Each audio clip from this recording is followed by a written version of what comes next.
Good evening. ഞാൻ ഇന്നത്തെ class attend ചെയ്തിട്ടുണ്ടായിരുന്നു. വളരെ നല്ലൊരു ക്ലാസ് ആയിരുന്നു. ഫസ്റ്റ് ഓഫ് ഓൾ ആ ക്ലാസ്സിനെ പ്ലാറ്റ്ഫോം ചെയ്ത നാസിയ മാമിന്, അത് നാസിയ മാം വഴിയാണ് അറിഞ്ഞത്. താങ്ക്സ്. കാരണം ഒരുപാട് എന്താ പറയുന്നത്, നമുക്ക് as A teacher and mother എന്ന നിലയ്ക്ക് ഒരുപാട് കാര്യങ്ങൾ നമുക്ക് എപ്പോഴും നമുക്ക് കാര്യങ്ങളെക്കുറിച്ച് അറിയാൻ ആഗ്രഹം ഉണ്ടാവില്ല. അപ്പോൾ അതിനൊക്കെ ഒരു നല്ലൊരു പ്ലാറ്റ്ഫോം ആയിരുന്നു. പ്രത്യേകിച്ച് ഒരു സ്റ്റുഡൻസ്, പല രീതിയിലുള്ള സ്റ്റുഡൻസ് ഉണ്ട്. അപ്പോൾ അവരുടെയൊക്കെ ഒരു മുന്നോട്ട് നമ്മൾ കൊണ്ടുപോകുമ്പോൾ അതിനെയൊക്കെ എങ്ങനെ ആ കാര്യങ്ങളെയൊക്കെ ഓവർകം ചെയ്യണമെന്നുള്ള ആ ഒരു ഇത് ക്ലാസ്സിലൂടെ കിട്ടി. സോ താങ്ക്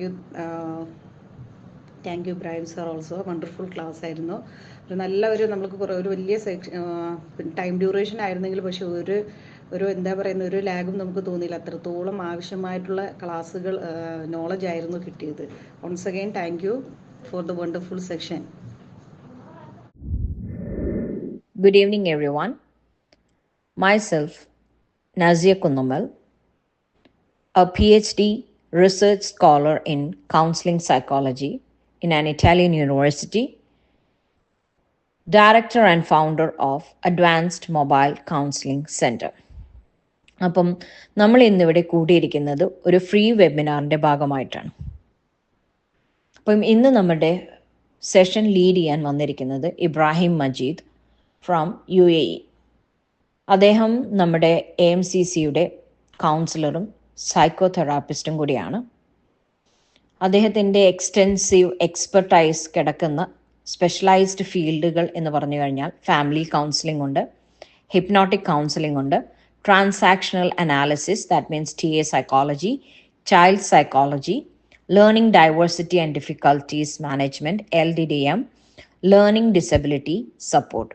അപ്പോൾ ഇദ്ദേഹം മെയിനായിട്ട് കോൺസെൻട്രേറ്റ് ചെയ്യുന്ന ഏരിയകൾ ഈ പറഞ്ഞവയൊക്കെയാണ്. അപ്പോൾ അതുകൊണ്ട് തന്നെ നിങ്ങളുടെ മക്കൾക്കോ അതുപോലെ നിങ്ങൾക്ക് പരിചയമുള്ള ആർക്കെങ്കിലും കുട്ടികളുടെ പഠന വൈകല്യങ്ങളോ മറ്റുള്ള കാര്യങ്ങളൊക്കെ ഉണ്ട് എന്ന് നിങ്ങൾക്ക് തോന്നുകയോ സംശയമോ ഉണ്ടെങ്കിൽ തീർച്ചയായും ഇദ്ദേഹത്തിൻ്റെ സേവനങ്ങൾ AMCC വഴി, നമ്മുടെ ക്ലിനിക്കൽ മാനേജർ വഴി, അതിൻ്റെ ക്ലിനിക്കൽ മാനേജറിൻ്റെ വാട്സപ്പ് നമ്പറോ എല്ലാം നമ്മുടെ സോഷ്യൽ മീഡിയാസിൽ കാണും. അപ്പം അതുപയോഗിച്ച് നമ്മുടെ ഡിസ്ക്രിപ്ഷനിലും കാണും. അപ്പം അതുപയോഗിച്ച് ക്ലിനിക്കൽ മാനേജറുമായിട്ട് അപ്പോയിൻമെൻ്റ് എടുത്ത് ഇദ്ദേഹത്തിൻ്റെ സേവനങ്ങൾ സ്വീകരിക്കാവുന്നതാണ് എന്ന് ഉണർത്തുകയാണ് ആദ്യം തന്നെ. അതുപോലെ തന്നെ ഇന്ന് വരുന്ന ബ്യൂട്ടിഫുൾ സെഷൻ വളരെ ശ്രദ്ധാപൂർവം കേൾക്കുകയും അത് മറ്റുള്ളവരിലോട്ട് എത്തിക്കുകയും പ്രത്യേകിച്ച് കുട്ടികളുടെ പ്രയാസങ്ങൾ, പഠന വൈകല്യങ്ങൾ, സ്വഭാവ വൈകല്യങ്ങൾ, ഇതിനെക്കുറിച്ചൊക്കെ കൺഫ്യൂസ്ഡ് ആയിട്ട് എന്തുകൊണ്ടാണ് എൻ്റെ മക്കൾ ഇങ്ങനെ, അല്ലെങ്കിൽ എൻ്റെ മോൻ ഇങ്ങനെ, എൻ്റെ മകൾ ഇങ്ങനെ എന്ന് പറഞ്ഞ് സ്ട്രെസ് ഡെവലപ്പ് ചെയ്ത് അവർക്ക് പിന്നീട് വേറെ എന്തെങ്കിലും മെൻ്റൽ ഹെൽത്ത് ഇഷ്യൂസ് ഉണ്ടാവുന്നുണ്ട്. കാരണം പാരൻറ്റിങ്ങിൻ്റെ ഭാഗമായിട്ട് മക്കളുടെ പ്രോബ്ലംസ് കാണുമ്പോൾ തീർച്ചയായിട്ടും അത് പാരൻസിന് സ്ട്രെസ് ആവുകയും അല്ലെങ്കിൽ പാരൻസിൻ്റെ ഇടയിൽ അത് ഫാമിലി ഇഷ്യൂസായി മാറുകയൊക്കെ ചെയ്യുന്ന സന്ദർഭങ്ങൾ നമ്മൾ ധാരാളം കേൾക്കുന്നുണ്ട്. അപ്പം നിങ്ങൾ അതിനെ അങ്ങോട്ടും ഇങ്ങോട്ടും പറഞ്ഞിരിക്കാണ്ടേ നിങ്ങൾ എന്ത് ചെയ്യണമെന്ന് വെച്ച് കഴിഞ്ഞാൽ നിങ്ങൾ തീർച്ചയായിട്ടും ഒരു പ്രൊഫഷണലിൻ്റെ സഹായത്തോടു കൂടി അതിനെ ഡയഗ്നോസ് ചെയ്യാനും അത് എന്താണെന്ന് മനസ്സിലാക്കിക്കൊണ്ട് അതിൻ്റെ വേണ്ട റെമഡിയൽ മെഷേഴ്സ് എടുക്കാനും ഒക്കെയാണ് നിങ്ങൾ തയ്യാറാവേണ്ടത്. Welcome to advance mobile counselling centre. എൻ്റെ പേര് ഇബ്രാഹിം മജീദ്. ഞാൻ കൗൺസിലർ ആൻഡ് സൈക്കോതെറാപ്പിസ്റ്റ് ആണ്. I am an expert in counselling, family counselling, hypnotic counselling, TA psychology, child psychology, learning diversity and difficulty management LDDM, and learning disability. So I'm here for you everyone. Thank you. ഇത് പാസ്സായി, 10ാം class പാസ്സായി. പക്ഷെ ഈ 10ാം class പാസ്സായതിനു ശേഷമുള്ള ജീവിതത്തെ കുറിച്ച് ആരെങ്കിലും ചിന്തിക്കുന്നുണ്ടോ? ഇല്ല. അതോടുകൂടി പഠന വൈകല്യം എന്ന് പറയുന്ന ഒരു ചോദ്യചിഹ്നം, അല്ലെങ്കിൽ പഠന വൈകല്യം എന്ന് പറയുന്ന ഒരു അവസ്ഥയ്ക്ക് പാരന്റ്സ് ഫുൾ സ്റ്റോപ്പ് ഇടും. എന്റെ കുട്ടി 10ാം ക്ലാസ് പാസ്സായി, സമാധാനമായിരിക്കുന്നു. സ്കൂളിനെ സംബന്ധിച്ചിടത്തോളം 100% വിജയം കിട്ടിയിരിക്കുന്നു. പത്രത്തിലും മറ്റുള്ള ബോർഡുകളിലെല്ലാം ഫ്ലെക്സ് അടിച്ചു വെക്കാൻ വേണ്ടിയിട്ട് ഒരു സംഭവം കിട്ടി എന്നുള്ളത് മാത്രമേ ഉള്ളൂ. പക്ഷെ ഈ കുട്ടിയെ വ്യക്തമായ രീതിയിൽ വിലയിരുത്തിയോ മനസ്സിലാക്കിയോ അതിനാവശ്യമായിട്ടുള്ള നടപടി കാര്യങ്ങൾ എന്തെങ്കിലും ചെയ്തോ അതിനൊരു പ്രൊഫഷണൽ നിങ്ങൾ കൊണ്ട് കാണിച്ചോ അതൊന്നും സാധിച്ചിട്ടില്ല, അല്ലേ? അപ്പം നമ്മളുടെ ഇന്നത്തെ വിഷയത്തിലേക്ക് നമ്മൾ വീണ്ടും കടന്നു വന്നിരിക്കുകയാണ്. ലേണിംഗ് ഡിസബിലിറ്റി, പഠന വൈകല്യം എന്ന് പറയുന്നത് ഒരു പ്രത്യേക ടേംസ് ആണ്. അതിനെ ഞാൻ അങ്ങോട്ട് മാറ്റി വെക്കുകയാണ്. അത് കൂടാതെ തന്നെ PSP എന്ന് പറയുന്നത്, അല്ലെ, PSP എന്ന് പറയുന്നത് പുവർ സ്കോളാസ്റ്റിക് പെർഫോമൻസ് ആണ്. അതായത് പഠനത്തിൽ ഉണ്ടാകുന്ന പിന്നോക്കാവസ്ഥ. ഈ പഠന പിന്നോക്കാവസ്ഥയെ കുറിച്ചാണ് നമ്മളുടെ ഇന്ന് ഞാൻ ഏറ്റവും കൂടുതൽ ഫോക്കസ് ചെയ്യുന്ന സബ്ജക്ട് എന്ന് പറയുന്നത് പഠന പിന്നോക്കാവസ്ഥ തന്നെയാണ്. കാരണം അത് പലപ്പോഴും പല സ്ഥലങ്ങളിലും വേണ്ടത്ര രീതിയിൽ മനസ്സിലാക്കുന്നില്ല, വേണ്ടത്ര രീതിയിൽ ക്ലാസ് കിട്ടുന്നില്ല, വേണ്ടത്ര രീതിയിൽ അതിനെക്കുറിച്ച് മനസ്സിലാക്കി കുട്ടികളിലേക്ക് അതിനാവശ്യമുള്ള കാര്യങ്ങൾ ചെയ്തു കൊടുക്കാൻ പാരന്റ്സ് ആണെങ്കിലും ശരി, ടീച്ചേഴ്സ് ആണെങ്കിലും ശരി എത്തുന്നില്ല എന്നുള്ളൊരു ഖേദകരമായിട്ടുള്ളൊരു കാര്യമാണ് നമ്മൾ പലപ്പോഴും പല പ്രൊജക്റ്റിലൂടെയും കടന്നു പോകുന്ന സമയത്ത് മനസ്സിലാക്കാൻ വേണ്ടി സാധിക്കുന്നത്. അപ്പൊ അതിന്റെ ഭാഗമായിട്ടാണ് ഞാൻ ഇങ്ങനെ ഒരു സബ്ജക്ട് PSP, അതായത് പുവർ സ്കോളാസ്റ്റിക് പെർഫോമൻസ്, പഠനത്തിൽ പിന്നോക്കം നിൽക്കുന്ന ഒരു അവസ്ഥയെ കുറിച്ച് പറയാൻ വേണ്ടിയിട്ട് ഈ ഒരു വെബിനാർ കണ്ടന്റ് ചെയ്തിരിക്കുന്നത്. അപ്പൊ നമ്മൾക്ക് അതിലേക്ക് പോകുന്നതിന് മുൻപേ തന്നെ പലപ്പോഴും നിങ്ങളുടെ ടീച്ചേഴ്സ് ആണെങ്കിലും ശരി, മറ്റുള്ള സ്കൂളിലെ അധ്യാപകന്മാരിൽ നിന്നൊക്കെ കേട്ടുകൊണ്ടിരിക്കുന്ന ഒരു കാര്യമായിരിക്കും ഞാൻ ഈ പറയുന്ന ഏതാനും ചില പോയിന്റുകൾ കേട്ടോ. അത് നിങ്ങളുടെ കുട്ടികളിലും ഉണ്ടായേക്കാം, ഒന്ന് ശ്രദ്ധിച്ച് കേട്ടു നോക്കാം. അടങ്ങിയിരിക്കില്ല എന്നുള്ളത് ഒന്നാമത്തെ പ്രശ്നം അല്ലെ. അതുപോലെ പിന്നെ എന്താണ്, ശ്രദ്ധയില്ല. അതുപോലെ നമ്മൾ പറയുന്നുണ്ടാവും കളിക്കൂട്ടുകാരുമായി എപ്പോഴും വഴക്കാണ് അല്ലെ, അടുത്തിരിക്കുന്ന ആൾക്കാരുമായിട്ട് എപ്പോഴും പ്രശ്നങ്ങൾ ഉണ്ടാക്കിക്കൊണ്ടിരിക്കും. അതുപോലെ തന്നെ സ്കൂളിൽ കൊടുത്തുവിടുന്ന സാധനങ്ങൾ, പേന ആയിക്കോട്ടെ, പെൻസിൽ ആയിക്കോട്ടെ, വാട്ടർ ബോട്ടിൽ ആയിക്കോട്ടെ, എല്ലാം നശിപ്പിക്കുക അല്ലെങ്കിൽ നഷ്ടപ്പെടുത്തിയിട്ടായിരിക്കും വരുന്നുണ്ടാവാം. അതുപോലെ തന്നെ സ്കൂളിൽ നിന്ന് പറഞ്ഞു വിടുന്ന കാര്യങ്ങൾ അനുസരിക്കാതിരിക്കുക. സ്കൂളിൽ നിന്ന് എന്തെങ്കിലും ചെയ്യാനും ഹോംവർക്കോ കാര്യങ്ങളൊക്കെ കൊടുത്തിട്ടുണ്ടാവും, പക്ഷെ ഇതൊന്നും യാതൊരു ബോധവും ഇല്ലാതെ ആയിരിക്കും കുട്ടി വരുന്നതും തിരിച്ചു പോകുന്നതും സ്കൂളിലേക്ക്. അതുപോലെ തന്നെ മാർക്ക് കുറവായിരിക്കും ഈ കുട്ടികളിൽ അല്ലെ, മോശം കൈയക്ഷരം. അതുപോലെ തന്നെ നോട്ട് എഴുതി മുഴുവനാക്കാതിരിക്കുക, പതുക്കെ എഴുതുക, അക്ഷരത്തെറ്റുകൾ, വായന തെറ്റുകൾ, കണക്കിൽ പ്രശ്നങ്ങൾ, ഹോംവർക്കുകൾ ചെയ്യാതിരിക്കുക, സ്കൂളിൽ ഒപ്പമുള്ളവരോട് കൂടെ ചേരാതെ ഒറ്റയ്ക്കിരിക്കുക. അതുപോലെ തന്നെ സ്കൂളിൽ വരാൻ സ്ഥിരമായി മടി കാണിക്കുക, രക്ഷിതാക്കൾ കുട്ടിയെ പറ്റി സ്ഥിരമായി പരാതി പറയുക, ക്ലാസ്സിൽ നിർത്താതെ സംസാരിച്ചു കൊണ്ടിരിക്കുക, ടീച്ചർ ക്ലാസ് എടുത്തുകൊണ്ടിരിക്കുമ്പോൾ സ്ഥിരമായി ഉറക്കം തൂങ്ങുക, ഇടയ്ക്കിടെ സ്കൂളിൽ വരാതിരിക്കുക അല്ലെ. ഇതില് ഏകദേശം കുട്ടികളിലും കാണുന്ന ഒരു അവസ്ഥ ഇതൊക്കെ തന്നെയാണ് അല്ലെ. അപ്പൊ അതുകൊണ്ട് നമുക്ക് ഇതൊക്കെ ഉള്ള ഇപ്പൊ ഈ പറഞ്ഞ ഈ പോയിന്റ്സ് ഒക്കെ ഉള്ള എല്ലാ കുട്ടികളും ലേണിംഗ് ഡിസബിലിറ്റിയോ അല്ലെങ്കിൽ പഠന പിന്നോക്കാവസ്ഥയിലൊക്കെ നിൽക്കുന്ന കുട്ടികളാണെന്ന് നമ്മൾക്ക് ഒരിക്കലും പറയാൻ പറ്റില്ല. കുട്ടികളാകുമ്പോൾ ഏറെക്കുറെയൊക്കെ ഇങ്ങനെയൊക്കെ തന്നെ ക്യാരക്ടർ കാണിക്കുകയുള്ളൂ. പക്ഷെ അതിന്റെ അളവ് തൂക്കത്തിൽ മാറ്റങ്ങൾ വരുമ്പോഴാണ് നമ്മൾ കൂടുതലായിട്ട് ശ്രദ്ധിക്കേണ്ടത്. അപ്പൊ നിങ്ങൾക്ക് ഞാൻ പറഞ്ഞ പോയിന്റ് മനസ്സിലായിട്ടുണ്ടാവുമെന്ന് വിചാരിക്കുന്നു. അപ്പൊ നമ്മുടെ PSP എന്നുള്ളത്, ഈ പുവർ സ്കോളാസ്റ്റിക് പെർഫോമൻസ് എന്ന് പറയുന്നത്, അത് പഠന പിന്നോക്കാവസ്ഥ എന്ന് പറയുന്നത് എന്തൊക്കെ കാരണങ്ങൾ കൊണ്ടാണ് നമ്മളുടെ കുട്ടി പഠിക്കുന്നില്ല, ില്ല അല്ലെങ്കിൽ മറ്റുള്ള കുട്ടികളെ വെച്ച് നോക്കുന്ന സമയത്ത് നമ്മുടെ കുട്ടി ഒട്ടും പെർഫോമൻസ് ചെയ്യുന്നില്ല എന്നുള്ളതൊക്കെ നമ്മുടെ മുമ്പിൽ ചോദിച്ചിട്ടാണ് അല്ലെ. നമ്മൾ പലപ്പോഴും ടീച്ചേഴ്സിന്റെ അടുത്ത് പോയിട്ട് സംസാരിക്കുമ്പോൾ ടീച്ചേഴ്സ് പറയും, ഞാൻ എല്ലാവരെയും ഒരുപോലെയാണ് പഠിപ്പിക്കുന്നത്, എന്റെ ക്ലാസ്സിൽ 25 കുട്ടികളുണ്ട്, 24 കുട്ടികളും ഉഷാറാണ്, 24 കുട്ടികളും നന്നായിട്ട് മാർക്ക് വാങ്ങിക്കുന്നുണ്ട്, ഭയങ്കര പെർഫോമൻസ് ചെയ്യുന്നുണ്ട്, നിങ്ങളുടെ ഒരു മകള് മാത്രമാണ് അല്ലെങ്കിൽ നിങ്ങളുടെ ഒരു മകന് മാത്രമാണ് പഠിക്കാതിരിക്കുന്നത്, അപ്പോൾ അത് എന്റെ പ്രശ്നമല്ല. ടീച്ചേഴ്സ് അവിടെ പറയും അത് എന്റെ പ്രശ്നമല്ല, ഞാൻ പഠിപ്പിക്കാത്തതിൻ്റെതോ അല്ലെങ്കിൽ എന്റെ പഠിപ്പിക്കുന്നതിന്റെ പോരായ്മകളോ അല്ല, ഇത്രയും കുട്ടികൾ പെർഫോം ചെയ്യുമ്പോൾ ഇവർക്ക് എന്തുകൊണ്ട് പെർഫോം ചെയ്യാൻ പറ്റുന്നില്ല അല്ലെ. ചില ടീച്ചേഴ്സ് നമ്മൾ കാര്യങ്ങൾ പറയുമ്പോൾ അങ്ങനെ ചോദിക്കുന്നുണ്ടാവും, കറക്റ്റ് ആണ് അവർ ചോദിച്ചത്. അപ്പം ഇതിന്റെ ഒക്കെ കാരണങ്ങൾ എന്താണെന്നുള്ളത് നമ്മൾ ആരും കാണാനും പോകില്ല. നമ്മൾ ഏറെക്കുറെ ഇവരെ വീട്ടിൽ കൊണ്ടുവന്ന് ഇരുത്തി കുറെ പ്രാവശ്യം പഠിപ്പിക്കാൻ വേണ്ടി ശ്രമിക്കും അല്ലെ. പറഞ്ഞ് പഠിപ്പിക്കും. കുറെ കഴിയുമ്പോൾ നമ്മൾ എന്താവും, ദേഷ്യപ്പെടാൻ വേണ്ടി തുടങ്ങും, നമ്മൾക്ക് ദേഷ്യം വന്നു തുടങ്ങും, നമ്മൾക്ക് തലവേദന എടുക്കാൻ തുടങ്ങും, നമ്മൾക്ക് പല പ്രശ്നങ്ങളും നമുക്ക് ഉണ്ടാവും. അവസാനം നമ്മൾ മതി, എങ്ങനെയെങ്കിലും പഠിക്കുന്നെങ്കിൽ പഠിക്കട്ടെ എന്ന് പറഞ്ഞ് ഒഴിവാക്കും. ചില ആളുകൾ പറയുന്നത് എന്തായിരിക്കും, ചെറിയ ക്ലാസ്സിലുള്ള പഠിക്കുന്നത് MBBS സ്റ്റുഡൻസ് ഒന്നും അല്ലല്ലോ, ഏറെക്കുറെ അങ്ങോട്ടേക്ക് ക്ലാസ് മാറി വരുന്ന സമയത്ത്, ക്ലാസ് ഇങ്ങനെ കയറി വരുന്ന സമയത്ത് കുട്ടി ലെവലായിക്കോളും, ഇപ്പൊ നീ ഇങ്ങനെ അടിച്ച് പഠിപ്പിക്കേണ്ട ആവശ്യമൊന്നുമില്ല, ഇപ്പൊ നീ ഇങ്ങനെ ഇതിന് പിന്നാലെ നടക്കേണ്ട ആവശ്യമോ, നീ ടെൻഷൻ അടിക്കേണ്ട ആവശ്യമൊന്നുമില്ല എന്ന് പറയുന്നവരുണ്ടാവും. അതിനോടൊപ്പം തന്നെ ചില ടീച്ചേഴ്സ് ഒക്കെ നമ്മൾ പറയുന്ന കേൾക്കാറുണ്ട്, ഇത്തിരി പഠിക്കാൻ പിറകോട്ടൊന്നല്ലേ ഉള്ളൂ, വേറെ ബിഹേവിയറൽ പ്രോബ്ലംസ് ഒന്നും കാണുന്നില്ല, കുട്ടി ക്ലാസ്സിൽ വരുന്നതും ഓക്കെയാണ്, വേറെ പ്രശ്നങ്ങളും ഉണ്ടാക്കുന്നില്ല, തനിയെ ക്ലാസ്സിൽ നല്ല രീതിയിൽ ഇരിക്കുന്നുണ്ട്, പഠനത്തിൽ ചെറിയൊരു പിറകിലോട്ടേ ഉള്ളൂ, അത് വലിയ പ്രശ്നമൊന്നുമല്ലല്ലോ എന്ന് സമാധാനിപ്പിക്കുന്ന ടീച്ചേഴ്സ് ഉണ്ടാവാം അല്ലെ. ശരിക്കും ഇങ്ങനെയൊക്കെ വരുന്ന സമയത്ത് അതുപോലെ തന്നെ നമ്മൾ നമ്മളേതായ റെമഡീസ് ഒക്കെ ഒന്ന് കൊടുത്തു നോക്കുകയും ചെയ്യും, എന്നിട്ടും സക്സസ് ആവണമെന്നുണ്ടാവില്ല. പക്ഷെ ഇങ്ങനെയൊക്കെ വരുന്ന സമയത്ത് ശരിക്കും ഈ ഒരു സംഭവത്തെ നമ്മൾ എന്ത് ചെയ്യുന്നു, മിസ്ലീഡ് ചെയ്ത് കൊണ്ടുപോവാണ് ചെയ്യുന്നത്. വേണ്ട രീതിയിൽ പരിഗണന കൊടുക്കുന്നില്ല, മനസ്സിലാക്കുന്നില്ല, നമ്മൾ വേറെ എന്തൊക്കെയോ വെച്ച് പോകുന്നു. ഈ കുട്ടി അങ്ങനെ ഓരോ ക്ലാസ് ടു ക്ലാസ്സിലേക്ക് പോയി നേരത്തെ പറഞ്ഞതുപോലെ 10ാം ക്ലാസ്സിലേക്ക് നമ്മൾ എത്തുന്നു. ഇനി ഈ ഒരു വെബിനാർ അറ്റൻഡ് ചെയ്ത ഒരാളുകളിൽ നിങ്ങൾക്ക് മുമ്പിൽ പല ടീച്ചേഴ്സ് ഉണ്ടായേക്കാം, വീട്ടമ്മ ഉണ്ടായേക്കാം, എല്ലാവരും ഉണ്ടായേക്കാം അല്ലെ. നിങ്ങൾക്ക് നിങ്ങളുടെ കുട്ടികളെ കാണുമ്പോഴെങ്കിലും മനസ്സിലാക്കണം എന്ന് വിചാരിച്ചുകൊണ്ടാണ് ഈ വെബിനാർ വെക്കുന്നത്. അപ്പൊ നമ്മൾ പറഞ്ഞു വരുന്നത്, എങ്ങനെയാണ് നമ്മൾക്ക് മനസ്സിലാക്കാൻ വേണ്ടി സാധിക്കുക? പഠന പിന്നോക്കാവസ്ഥയുടെ കാരണം എന്താണ്? റീസൺ ആണ് നമ്മൾക്ക് അറിയേണ്ടത്, അല്ലെ? ഒരു കുട്ടി പഠിക്കുന്നില്ല, വൈ? എന്തുകൊണ്ട് ഈ കുട്ടിക്ക് പഠിക്കാൻ പറ്റുന്നില്ല? ഈ കുട്ടിയുടെ പ്രശ്നം എന്താണ് എന്നുള്ള ഐക്യൂലുള്ള പ്രോബ്ലംസ് ആണോ, അല്ലെങ്കിൽ പഠന വൈകല്യം തന്നെ ഈ കുട്ടിക്ക് ഉണ്ടോ, അതോ പഠന പിന്നോക്കാവസ്ഥയിലുള്ള ഏതെങ്കിലും കാരണങ്ങൾ കൊണ്ടാണോ ഈ കുട്ടി പഠനത്തിൽ നിന്നും പിന്നോട്ടേക്ക് പോകുന്നു എന്നുള്ളത് ആണ് നമ്മൾ മനസ്സിലാക്കേണ്ടത്. അതിന്റെ റീസൺസിലോട്ടേക്കാണ് നമ്മൾ പോകുന്നത്. അപ്പം ഒന്നാമത് പറയാനുള്ളത് ഫിസിക്കൽ പ്രോബ്ലംസ് ആണ്, അല്ലെ? ഫിസിക്കൽ റീസൺസ് ആണെന്ന് പറയാനുള്ളത്. എന്തിന്റെ ഫിസിക്കൽ റീസൺസ് ആണ് നമ്മൾ പറയുന്നത്? പഠനത്തിൽ പിന്നോക്ക അവസ്ഥയിൽ നിൽക്കുന്നതിന്റെ റീസൺസ് ആണ് പറയുന്നത്. ഒരിക്കലും പഠന വൈകല്യത്തെ കുറിച്ചല്ല ഞാൻ ഇവിടെ സംസാരിക്കുന്നത്. പഠനത്തിൽ പിന്നോക്ക അവസ്ഥയിലേക്ക് നിൽക്കുന്നതിന്റെ കാരണങ്ങളാണ് നമ്മൾ സംസാരിക്കുന്നത്. കാരണം രണ്ടും എൻറ്റയർലി ഡിഫറെന്റ് ആയിട്ടുള്ള ടേംസ് ആണ്. അതുകൊണ്ടാണ് ഞാൻ അത് കൂട്ടി യോജിപ്പിക്കാതെ നിങ്ങൾക്ക് വീണ്ടും വീണ്ടും എടുത്തു പറയുന്നത്. അപ്പൊ നമ്മൾ പറഞ്ഞു ഫിസിക്കൽ പ്രോബ്ലം ആണെന്ന് പറഞ്ഞു, അല്ലെ? ഈ ഫിസിക്കൽ പ്രോബ്ലത്തിൽ വരുന്നതാണ് കാഴ്ചക്കുറവ്, കേൾവിക്കുറവ് എന്നുള്ളത്. ഒന്നാമത്തെ കാരണം, പഠനത്തിന്റെ പിന്നോക്കാവസ്ഥയിൽ നിൽക്കുന്നതിന്റെ ഒന്നാമത്തെ കാരണം എന്ന് പറയുന്നത് ഫിസിക്കൽ റീസൺ ആണ്. ഫിസിക്കൽ റീസണിന്റെ കാറ്റഗറിയിൽ വരുന്നതാണ് നമ്മൾക്ക് കേൾവിക്കുറവ്, കാഴ്ചക്കുറവ് എന്നുള്ളത്, അല്ലെ? പൂർണ്ണമായിട്ട് കാണാത്തൊരു കുട്ടിയാണോ? അല്ല.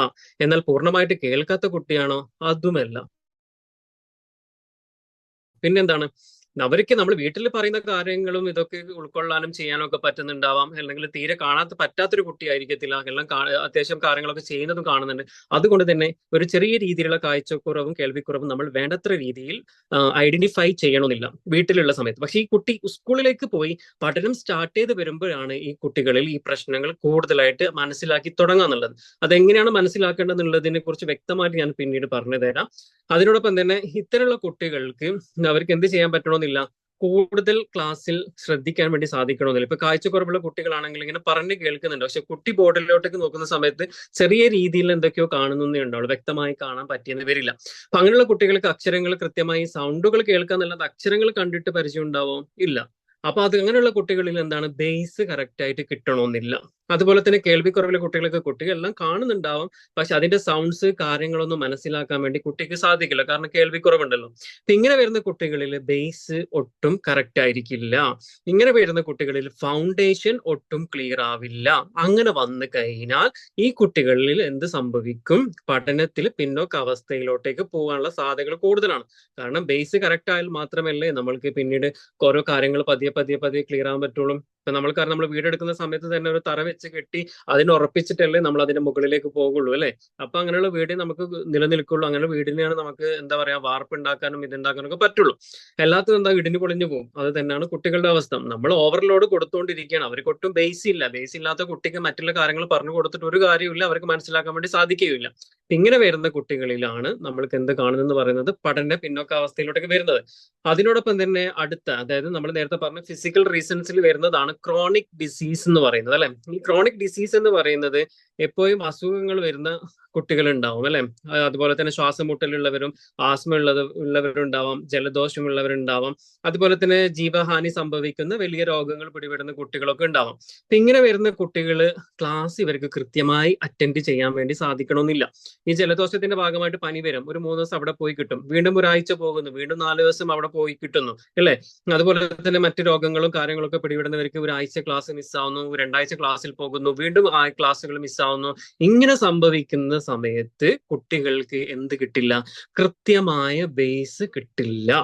ഈ കൃത്യമായ ബേസ് ഇല്ലാത്ത കുട്ടികളിൽ ഇനി അങ്ങോട്ട് പഠിച്ചുകൊണ്ട് വരുന്ന സമയത്ത് എന്ത് സംഭവിക്കുന്നു? കുട്ടികൾക്ക് എന്ത് സംഭവിക്കുന്നു? പഠനത്തിൽ വേണ്ടത്ര മികവുകൾ കാണിക്കാൻ പറ്റാത്ത അവസ്ഥ വരികയും PSP അഥവാ പഠനത്തിൽ പിറകോട്ടേക്ക് വരുന്ന ഒരു സിറ്റുവേഷനിലേക്ക് കുട്ടി മാറുകയും ചെയ്യുന്നു എന്നുള്ളതാണ്. ഈ കാരണങ്ങളൊക്കെ നമ്മൾ മനസ്സിലാക്കിക്കൊണ്ട് ഈ പറഞ്ഞ കാര്യങ്ങൾ, ഇപ്പൊ കേൾവിക്കുറവാണെങ്കിലും ശരി, കാഴ്ചക്കുറവാണെങ്കിലും ശരി, അതുപോലെ തന്നെ നമ്മളിപ്പോ പറഞ്ഞിരിക്കുന്ന ക്രോണിക് ഡിസീസ് ആണെങ്കിലും ശരി, ഇങ്ങനെയൊക്കെ വരുന്ന കുട്ടികളെ നമ്മൾക്ക് ബേസ് കറക്റ്റ് ആക്കി കൊടുക്കുക എന്നുള്ളതാണ് ആദ്യത്തെ കാര്യം. അതിനോടൊപ്പം തന്നെ ആദ്യത്തെ കാര്യം എന്ന് പറയാൻ പറ്റില്ല, ഇതൊക്കെ ചെയ്യുന്നതിനോടൊപ്പം തന്നെ നമ്മൾ ഇതിൻ്റെയൊക്കെ വിദഗ്ധരെ നമ്മൾ കൊണ്ട് കാണിക്കുകയും വേണം, അല്ലെ? അതിനെ കുറിച്ചൊക്കെ ഞാൻ പറഞ്ഞു തരാം. അതിനോടൊപ്പം തന്നെ നമ്മൾക്ക് ന്യൂട്രീഷൻ ഫുഡ്, പോഷക ആഹാരത്തിന്റെ കുറവുകളുള്ള കുട്ടികൾ അല്ലെ. നമ്മൾ ഈ പോഷകാഹാരം എന്നൊക്കെ പറയുന്ന സമയത്ത് ഒരുപാട് വർഷങ്ങൾക്ക് മുൻപൊക്കെ ആണെങ്കിൽ നമ്മൾക്ക് പറയാം ഈ ദാരിദ്ര്യവും പട്ടിണിയും ഒക്കെ ഉള്ളത് കൊണ്ട് വേണ്ടത്ര രീതിയിൽ ഫുഡുകൾ കിട്ടാത്ത അവസ്ഥയൊക്കെ നമ്മൾക്ക് ഉണ്ടായിട്ടുണ്ടാവാം. പക്ഷേ ഇന്നത്തെ കാലഘട്ടത്തിൽ അങ്ങനെ ഒരു പ്രശ്നമുണ്ടോ എന്നുള്ളത് ഒരു ചോദ്യചിഹ്നമായി വരാറുണ്ട്. ഇന്നത്തെ കാലഘട്ടത്തിലും ഈ പോഷകാഹാര കുറവുകൾ സംഭവിക്കുന്നുണ്ട്. ഒരു നേരത്തെ ഭക്ഷണം പോലും കിട്ടാതെ പട്ടിണി കിടക്കുന്നവരും ഒരുപാട് പേരുണ്ട്. നമ്മൾക്ക് ചുറ്റുപാട് ഇല്ലാന്നായിരിക്കാം, പക്ഷെ ഇന്നും ഈ ഇന്ത്യയിൽ തന്നെ നടക്കുന്നുണ്ട് എന്നുള്ളത്. ഈ ലോകത്ത് എല്ലാ ഭാഗത്തും ഒരു നേരത്തെ ഫുഡിന് ബുദ്ധിമുട്ടുന്ന ആൾക്കാരുണ്ട്. അപ്പൊ അങ്ങനെയുള്ള വരുന്ന സമയത്ത് കുട്ടികളിൽ വേണ്ടത്ര, ഇപ്പൊ നമ്മളുടെ വീട്ടിൽ തന്നെ ഫുഡ് ഉണ്ടെങ്കിൽ പോലും ന്യൂട്രീഷൻ ഫുഡ് ഉണ്ടോ എന്നുള്ളത് ചോദ്യചിഹ്നം തന്നെയാണ് അല്ലെ. അപ്പൊ നമ്മുടെ കുട്ടികൾക്ക് പോഷക ആഹാരം, ന്യൂട്രീഷൻ ഫുഡ് നന്നായിട്ട് കിട്ടിയിരിക്കണം. ഇനി ന്യൂട്രീഷൻ ഫുഡ് കിട്ടാതെ വന്നു കഴിഞ്ഞാൽ എന്ത് സംഭവിക്കുന്നു എന്ന് ചോദിച്ചു കഴിഞ്ഞാൽ, കുട്ടികളുടെ ശരീരത്തിൽ ന്യൂട്രീഷൻ ഫുഡ് കിട്ടിയിട്ടില്ലെങ്കിൽ ഇത്തരത്തിലുള്ള കുട്ടികൾക്ക് എന്ത് സംഭവിക്കും? അനീമിയ പോലുള്ള രോഗങ്ങൾ പിടിപെടാനുള്ള സാധ്യതകൾ കൂടുതലാണ്. ഇവരുടെ ശരീരത്തിൽ വിളർച്ചകൾ ഉണ്ടാകുന്നു. ഇതിന്റെ ഒക്കെ കാരണങ്ങൾ കൊണ്ട് തന്നെ തലവേദനയും അതുപോലെ തന്നെ ശരീരവും എല്ലാം ക്ഷീണിച്ചുകൊണ്ടിരിക്കുന്നു. അവരുടെ തലച്ചോറിൽ പ്രവർത്തിക്കാൻ ആവശ്യമായിട്ടുള്ള ഊർജം കിട്ടാതെ വരികയും അവരുടെ തലച്ചോറിന് ടയർഡ്നെസ് ഉണ്ടാവുകയും ചെയ്യുന്നു. ഇങ്ങനെയുള്ള കുട്ടികൾ വീട്ടിലേക്ക് വന്നിരുന്നാൽ എന്ത് സംഭവിക്കുക, വീട്ടിലേക്കല്ല, ക്ലാസ്സിൽ വന്നിരുന്നാൽ എന്ത് സംഭവിക്കുന്നു? ക്ലാസ്സിൽ വന്നിരുന്നാൽ ഇത്തരത്തിലുള്ള കുട്ടികൾക്ക് കോൺസെൻട്രേഷൻ കുറഞ്ഞു പോകുന്നു. അവര് അവിടെ ഇരുന്ന് ഉറങ്ങാൻ തുടങ്ങുകയും ചെയ്യും അല്ലെ. അവരവിടെ എന്തിരിക്കും? ക്ലാസ്സിലിരുന്ന് ഉറങ്ങാൻ തുടങ്ങും. ഇങ്ങനെ വരുന്ന സമയത്തും കുട്ടികളിൽ ബേസ് നഷ്ടമായേക്കാം. ഞാൻ നേരത്തെ പറഞ്ഞു, ബേസ് ഇല്ലെങ്കിൽ പിന്നെ നമുക്കൊന്നും ചെയ്യാൻ വേണ്ടി സാധിക്കില്ല അല്ലെ. ഫൗണ്ടേഷൻ ക്ലിയർ ആയില്ലെങ്കിൽ പിന്നെ നമ്മൾ ഇനി എത്ര വലിയ ട്യൂഷൻ സെന്ററിൽ അയച്ചു കൊടുത്തിട്ടും ഒരു കാര്യമില്ല, കുട്ടിക്ക് പെർഫോമൻസ് ചെയ്യാൻ പറ്റില്ല. അതുപോലെ തന്നെ നമ്മൾക്കറിയാം ഫിക്സ് വരുന്ന കുട്ടികൾ ഉണ്ടാവും അല്ലെ. ഫിക്സ് വരുന്ന കുട്ടികൾ, അതുപോലെ തന്നെ സീഷർ വരുന്ന കുട്ടികൾ, അപസ്മാരകം വരുന്ന കുട്ടികൾ, ഇവർക്കൊക്കെ ഇടക്കിടക്ക് ഇങ്ങനെ വല്ലപ്പോഴും ഇടക്കിടക്ക് ഇങ്ങനെ ഇത് സംഭവിക്കുന്നുണ്ടെങ്കിൽ, വർഷത്തിൽ ഒരു തവണ സംഭവിച്ചു വന്ന ഫിക്സിനെ കുറിച്ചൊന്നല്ല ഞാൻ പറയുന്നത്, ഇടക്കിടക്കെ സംഭവിക്കുന്നുണ്ടെങ്കിൽ അവരിലും എന്തുണ്ടാവും സംഭവിക്കാന്ന് പറയുന്നത് PSP, അതായത് ഇതിന്റെ പഠന വൈകല്യം വരാനുള്ള സാധ്യതകൾ, വൈകല്യമല്ല, പഠനത്തിൽ പിന്നോക്കാവസ്ഥയിൽ നിൽക്കുന്ന സാധ്യതകൾ വരാവുന്നതാണ്. അപ്പൊ നമ്മൾ ഈ ഫിക്സ് വരുമ്പോൾ എങ്ങനെയാണ്, അല്ലെങ്കിൽ അപസ്മാരമൊക്കെ വരുമ്പോൾ എങ്ങനെയാണ് ഈ കുട്ടി പഠനത്തിൽ പിന്നോട്ടേക്ക് പോകുന്നതിനെ കുറിച്ച് ഇങ്ങനെ ഒരു ചോദ്യചിഹ്നം നിങ്ങളുടെ മനസ്സിൽ വന്നിട്ടുണ്ടാവും അല്ലെ. അങ്ങനെ ഒരു ചോദ്യം നിങ്ങൾക്ക് ഉണ്ടാവും. കാരണം എന്ന് പറഞ്ഞു കഴിഞ്ഞാല് ഈ ഫിക്സ് വരാന്ന് പറയുന്നത് നമ്മുടെ തലച്ചോറിൽ അല്ലെ നമ്മുടെ ബ്രെയിനിൽ നടക്കുന്ന ഒരു എന്താ തന്നെ പറയാ, തലച്ചോറുള്ള ഹൈ വോൾട്ടേജ് ഉണ്ട്. നമ്മൾ ചെയ്യുന്ന ഓരോ കാര്യങ്ങളാണെങ്കിലും ശരി, നമ്മളുടെ തലച്ചോറിൽ പാസ് ചെയ്ത് പോകുന്ന വോൾട്ടേജ് ഉണ്ട് അല്ലെ. ഒരു കറണ്ട് പവറിന്റെ സാന്നിധ്യത്തോട് കൂടിയാണ് അത്. അങ്ങനെ ഒരു സംഭവം നമ്മുടെ ബ്രെയിനിൽ നടക്കുമ്പോഴാണ് നമ്മൾ ഓരോ കാര്യങ്ങൾ ചെയ്യാൻ തുടങ്ങുന്നത്. അപ്പൊ അങ്ങനെ വരുന്ന സമയത്ത്, ഈ ഫിക്സ് പോലത്തെ അസുഖങ്ങൾ വരുന്ന സമയത്ത് നമ്മളുടെ ബ്രെയിനിൽ സംഭവിക്കുന്നത് ഹൈ വോൾട്ടേജ് കറണ്ട് ആണ് പാസ് ചെയ്ത് പോകുന്നത് അല്ലെ. ഹൈ വോൾട്ടേജ് കറണ്ട് പാസ് ചെയ്ത് പോകുന്നതിന്റെ ഫലമായിട്ടാണ് ഫിക്സുകൾ സംഭവിക്കുന്നത്. അല്ലെങ്കിൽ ഫിക്സ് സംഭവിക്കുമ്പോൾ നമ്മുടെ ബ്രെയിനിൽ നടക്കുന്ന അവസ്ഥ ഇങ്ങനെയാണ്. ഹൈ വോൾട്ടേജ് കറണ്ട് നമ്മുടെ ബ്രെയിനിൽ പാസ് ചെയ്ത് പോവുകയും അതിന്റെ ഫലമായിട്ട് എന്ത് സംഭവിക്കുന്നു? നമ്മളുടെ കുട്ടികളുടെ തലച്ചോറിന്റെ ഏതെങ്കിലും ഭാഗത്ത് ഡാമേജുകൾ സംഭവിച്ചു പോകുന്നു. അത്തരത്തിൽ വരുന്ന കുട്ടികൾക്ക് ഇതുപോലത്തെ ഫിക്സ് ആണെങ്കിലും അപസ്മാരകാണെങ്കിലും സീഷറൊക്കെ ആണെങ്കിൽ പോലും ഇങ്ങനെ അനുഭവിക്കുന്ന കുട്ടികൾക്ക് എന്താണ് കൊടുക്കുന്നുണ്ടാവാം? സെഡേറ്റീവ് ആയിട്ടുള്ള മെഡിസിൻസ് ആണ് കൊടുക്കുന്നുണ്ടാവാം. ഈ സെഡേറ്റീവ് ആയിട്ടുള്ള മെഡിസിൻസ് കഴിക്കുന്ന കുട്ടികൾ ക്ലാസ്സിൽ വന്നിരുന്നു കഴിഞ്ഞാൽ അവർക്ക് ഒരിക്കലും ക്ലാസ് കൂടുതലായിട്ട് ശ്രദ്ധിക്കാൻ വേണ്ടി സാധിക്കില്ല. അവരെപ്പോഴും ഒരു ഉറക്കം തൂങ്ങി നിൽക്കുന്ന ഒരു അവസ്ഥയിലായിരിക്കും ഉണ്ടാവാം. അത്തരത്തിലുള്ള കുട്ടികൾ ക്ലാസ്സിൽ വന്നിരുന്ന് കടന്നുറങ്ങുക തന്നെ ചെയ്യും. അവരെത്ര ശ്രമിച്ചാലും ശരി, അവർക്ക് ഉണർന്നിരിക്കാൻ വേണ്ടി, ഒരു ഊർജ്ജിതരായിട്ടിരിക്കാൻ വേണ്ടിയിട്ട്, ഒരു കൂടുതൽ കോൺസെൻട്രേഷൻ കൊടുത്തുകൊണ്ടിരിക്കാൻ വേണ്ടി സാധിക്കുകയില്ല. ഇങ്ങനെ വരുന്ന കുട്ടികളിലും നമ്മൾ കാണപ്പെടുന്ന ഒരു പ്രശ്നമാണ് പഠനത്തിൽ പിന്നോക്കാവസ്ഥയിൽ നിൽക്കുന്ന പ്രശ്നം എന്ന് പറയുന്നത് അല്ലേ. അപ്പം നമ്മൾ മനസ്സിലാക്കേണ്ടത് ഇത്തരം കാര്യങ്ങൾ ഉണ്ടോ ഇല്ലയോ എന്ന് മനസ്സിലാക്കുക എന്നുള്ളതാണ് അല്ലെ. നമ്മൾ ഓരോ കുട്ടികളുടെയും പ്രശ്നങ്ങൾ, ഇപ്പൊ ഇത്രയും പറഞ്ഞ ഈ ഫിസിക്കൽ റീസൺസ് ഒക്കെ നമ്മൾ ആദ്യം മനസ്സിലാക്കുക. ഈ മനസ്സിലാക്കിയതിന് ശേഷം അതിനാവശ്യമായിട്ടുള്ള നടപടികൾ എടുക്കണം എന്നുള്ളതാണ്. നടപടികൾ എന്ന് പറയുന്നത് ഒരു പ്രൊഫഷണൽ സഹായം തേടുക എന്നുള്ളത് തന്നെയാണ് അല്ലെ. ഇപ്പൊ കേൾവിക്കുറവും കാഴ്ചക്കുറവൊക്കെ ഉണ്ടെങ്കിൽ അതിന് ഡോക്ടേഴ്സിനെ കാണിക്കുക. വല്ല ബിഹേവിയറൽ പ്രോബ്ലംസ് ഉണ്ടെങ്കിൽ നമ്മൾ സൈക്കോളജിസ്റ്റിന്റെയും കൗൺസിലേഴ്സിന്റെയും സൈക്കോ തെറാപ്പിസ്റ്റിന്റെയും ഒക്കെ സഹായങ്ങൾ തേടുക. അതുപോലെ തന്നെ നമ്മുടെ കുട്ടികളുടെ ബേസ് ഒന്ന് റെഡിയാക്കാൻ വേണ്ടിയിട്ട് നമ്മൾ എന്ത് ചെയ്യണം? നല്ലൊരു റെമിഡിയേറ്ററിനെ കണ്ടുമുട്ടണം. നല്ലൊരു റെമിഡിയേറ്ററിനെ കിട്ടിയതിനു ശേഷം റെമിഡിയേഷൻ ക്ലാസ്സസ് നമ്മൾ എന്ത് ചെയ്യണം? കൊടുത്തു തുടങ്ങണം എന്നുള്ളതാണ്. ഈ ഒരു കാര്യം പറയുന്ന സമയത്ത് നമ്മളെ പ്രൊഫസർ പറഞ്ഞിട്ടുള്ള ഒരു കാര്യം കൂടി നിങ്ങൾ ഷെയർ ചെയ്യാണ്. അതായത് പിന്നെ അവരെ ഒരു ഗവൺമെന്റ് ഹോസ്പിറ്റലിൽ വർക്ക് ചെയ്യുന്ന സമയത്ത് അവിടെ ഒരാൾ വന്നിരിക്കുന്നു കുട്ടിയും കൊണ്ട്, ഒരു അച്ഛൻ കുട്ടിയും കൊണ്ട് വന്നിട്ട് പറഞ്ഞു കുട്ടിക്ക് പഠന വൈകല്യമുണ്ട്. അതുപോലെ തന്നെ കുട്ടി ഒട്ടും ആൾക്കാരായിട്ട് മിങ്കിൾ ചെയ്യുന്നില്ല. കുട്ടി വീട്ടിൽ ആരെങ്കിലും വന്നു കഴിഞ്ഞാൽ ഒളിച്ചു നിൽക്കുന്നതാണ് പരിപാടി, അല്ലെങ്കിൽ അവിടുന്ന് പെട്ടെന്ന് അവന്റെ റൂമിലേക്ക് പോയി വാതിലടച്ചിട്ട് ഇരിക്കുന്നു പറഞ്ഞു. ഇതൊക്കെ പറഞ്ഞു ഇവരിങ്ങനെ ടീച്ചേഴ്സ് നോക്കിക്കൊണ്ടിരിക്കുകയാണ്. ഡോക്ടേഴ്സ് നോക്കി അതിനുശേഷം അസസ് ചെയ്യാൻ വേണ്ടിയിട്ട് പിന്നെ സൈക്കോളജിസ്റ്റിന്റെ അടുത്ത് കൊണ്ടുവന്നു. ഇവർ ഇതിനൊക്കെ ചെക്ക് ചെയ്തുകൊണ്ടിരിക്കുന്ന സമയത്ത് നമ്മൾ ഡിറ്റക്ഷൻസ് ഒക്കെ കൊടുക്കുമല്ലോ. അപ്പം പറയുന്ന കാര്യങ്ങളിൽ പലതും കുട്ടി അറിയില്ല എന്ന് പറഞ്ഞ് ഒഴിവാക്കി. ചിലതൊക്കെ എഴുതിയിട്ടുണ്ടെങ്കിൽ പോലും ഭയങ്കര സ്പെല്ലിംഗ് മിസ്റ്റേക്കോട് കൂടിയാണ് എഴുതിയിരിക്കുന്നത്. ചില അക്ഷരങ്ങളൊന്നും വന്നിട്ടുമില്ല, പറഞ്ഞ രീതിയിൽ വരുന്നുമില്ല. ഇങ്ങനെയൊക്കെ വന്ന സമയത്ത് ഈ ടീച്ചർ ഈ അസസ് ചെയ്യുന്ന സമയത്ത് ഒരു കാര്യം കൂടെ ശ്രദ്ധിച്ചു. ഈ കുട്ടി എന്ന് പറയുന്നത് നമ്മൾ ഇതൊക്കെ പറയുന്ന സമയത്ത് ചെവി ഇങ്ങനെ കൂർപ്പിച്ചു കൊണ്ടുവരുന്നതായിട്ട് ടീച്ചറിന്റെ ശ്രദ്ധയിൽപ്പെട്ടു. ടീച്ചർ എന്ന് പറയുന്നത് ലേണിംഗ് ഡിസബിലിറ്റീന്റെ അസസ് ചെയ്യുന്ന ഒരാളും കൂടിയാണ്. അപ്പൊ ഈ ടീച്ചറിന്റെ ശ്രദ്ധയിൽപ്പെടുകയും ചെയ്തു. ഹോസ്പിറ്റലിൽ നിന്നാണിത്. പെട്ടതിന് ശേഷം ടീച്ചർ ഇവരുടെ അച്ഛനെ വിളിച്ചിട്ട് പറഞ്ഞു നമുക്ക് മറ്റുള്ള കാര്യങ്ങളൊക്കെ ചെയ്യുന്നതിന് മുൻപേ തന്നെ കുട്ടി കേൾവിയുടെ ഒരു ഫ്രീക്വൻസി ലെവൽ എത്രത്തോളം ഉണ്ടെന്നുള്ളതൊന്ന് ചെക്ക് ചെയ്യണമെന്ന് പറഞ്ഞ് ആ ഡോക്ടറിനെ കാണാൻ വേണ്ടി പറഞ്ഞു. അപ്പൊ അവർ ഡോക്ടറിനെ കാണാൻ വേണ്ടിയിട്ട് പോയി. ഡോക്ടറിനെ കണ്ട് ഒരു 2 ആഴ്ച എന്തോ കഴിഞ്ഞ് വരുന്ന സമയത്ത് ആ കുട്ടിക്ക് ചെവിയിൽ മെഷീൻസും കൂടെ വെച്ചിട്ടാണ് വന്നിരിക്കുന്നത്.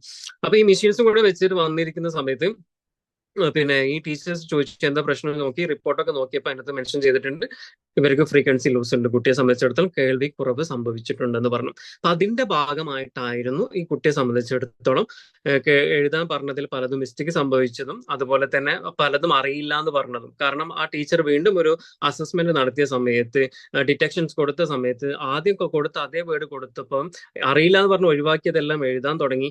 ചെറിയ ചെറിയ പ്രശ്നങ്ങൾ കാണിച്ചു എന്നല്ലാതെ വലുതായിട്ടുള്ള പ്രശ്നങ്ങളൊന്നുമില്ല. അപ്പൊ അത്തരത്തിലുള്ള കുട്ടികൾക്ക് ചെറിയ ബേസ് കൊടുത്ത് ടീച്ചർ വിടുകയും ചെയ്തു അല്ലെ. ഒരു ഫൗണ്ടേഷൻ ക്ലാസ്സസ് പോലെ കൊടുത്ത് അതൊന്ന് സെറ്റ് ചെയ്ത് കൊടുത്തിട്ട് ടീച്ചർ അത് വിടുകയും ചെയ്തു.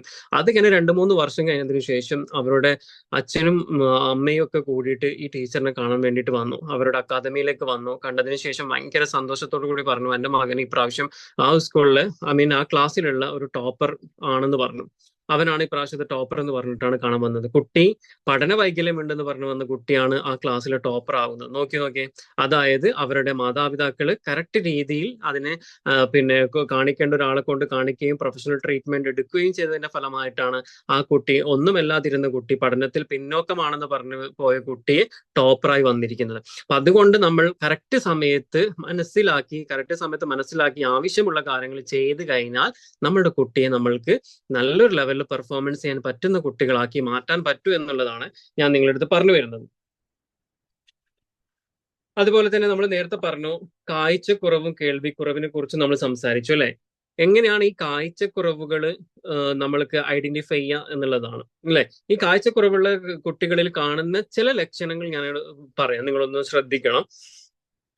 അതുപോലെ തന്നെ ഈ ക്ലാസ്സിൽ നമ്മൾ ബോർഡിന്റെ തൊട്ടടുത്ത് പോയിട്ട് കോപ്പി ചെയ്യാം അല്ലെ. ബോർഡിൽ എഴുതിയിട്ടുണ്ടാവും ടീച്ചേഴ്സ്, മറ്റുള്ള കുട്ടികളെല്ലാം ബെഞ്ചിലിരുന്ന് എഴുതുന്ന സമയത്ത് ഈ കുട്ടി എന്ത് ചെയ്യുന്നുണ്ടാവും, ബോർഡിന്റെ തൊട്ടടുത്ത് പോയിട്ടായിരിക്കും ഈ കുട്ടി എഴുതുന്നുണ്ടാവും, ബുക്കിൽ എഴുതുന്നുണ്ടാവും. അതുപോലെ തന്നെ TV ഒക്കെ കണ്ടുകൊണ്ടിരിക്കുന്ന സമയത്ത് പിറകിലിരുന്ന കുട്ടിയായിരിക്കും കുറച്ച് കഴിയുന്ന സമയത്ത് മുമ്പിലോട്ടേക്ക് ഇങ്ങനെ കയറി വന്ന് TVന്റെ ഫ്രണ്ടിൽ നിന്ന് ഇങ്ങനെ നോക്കുന്നുണ്ടാവും.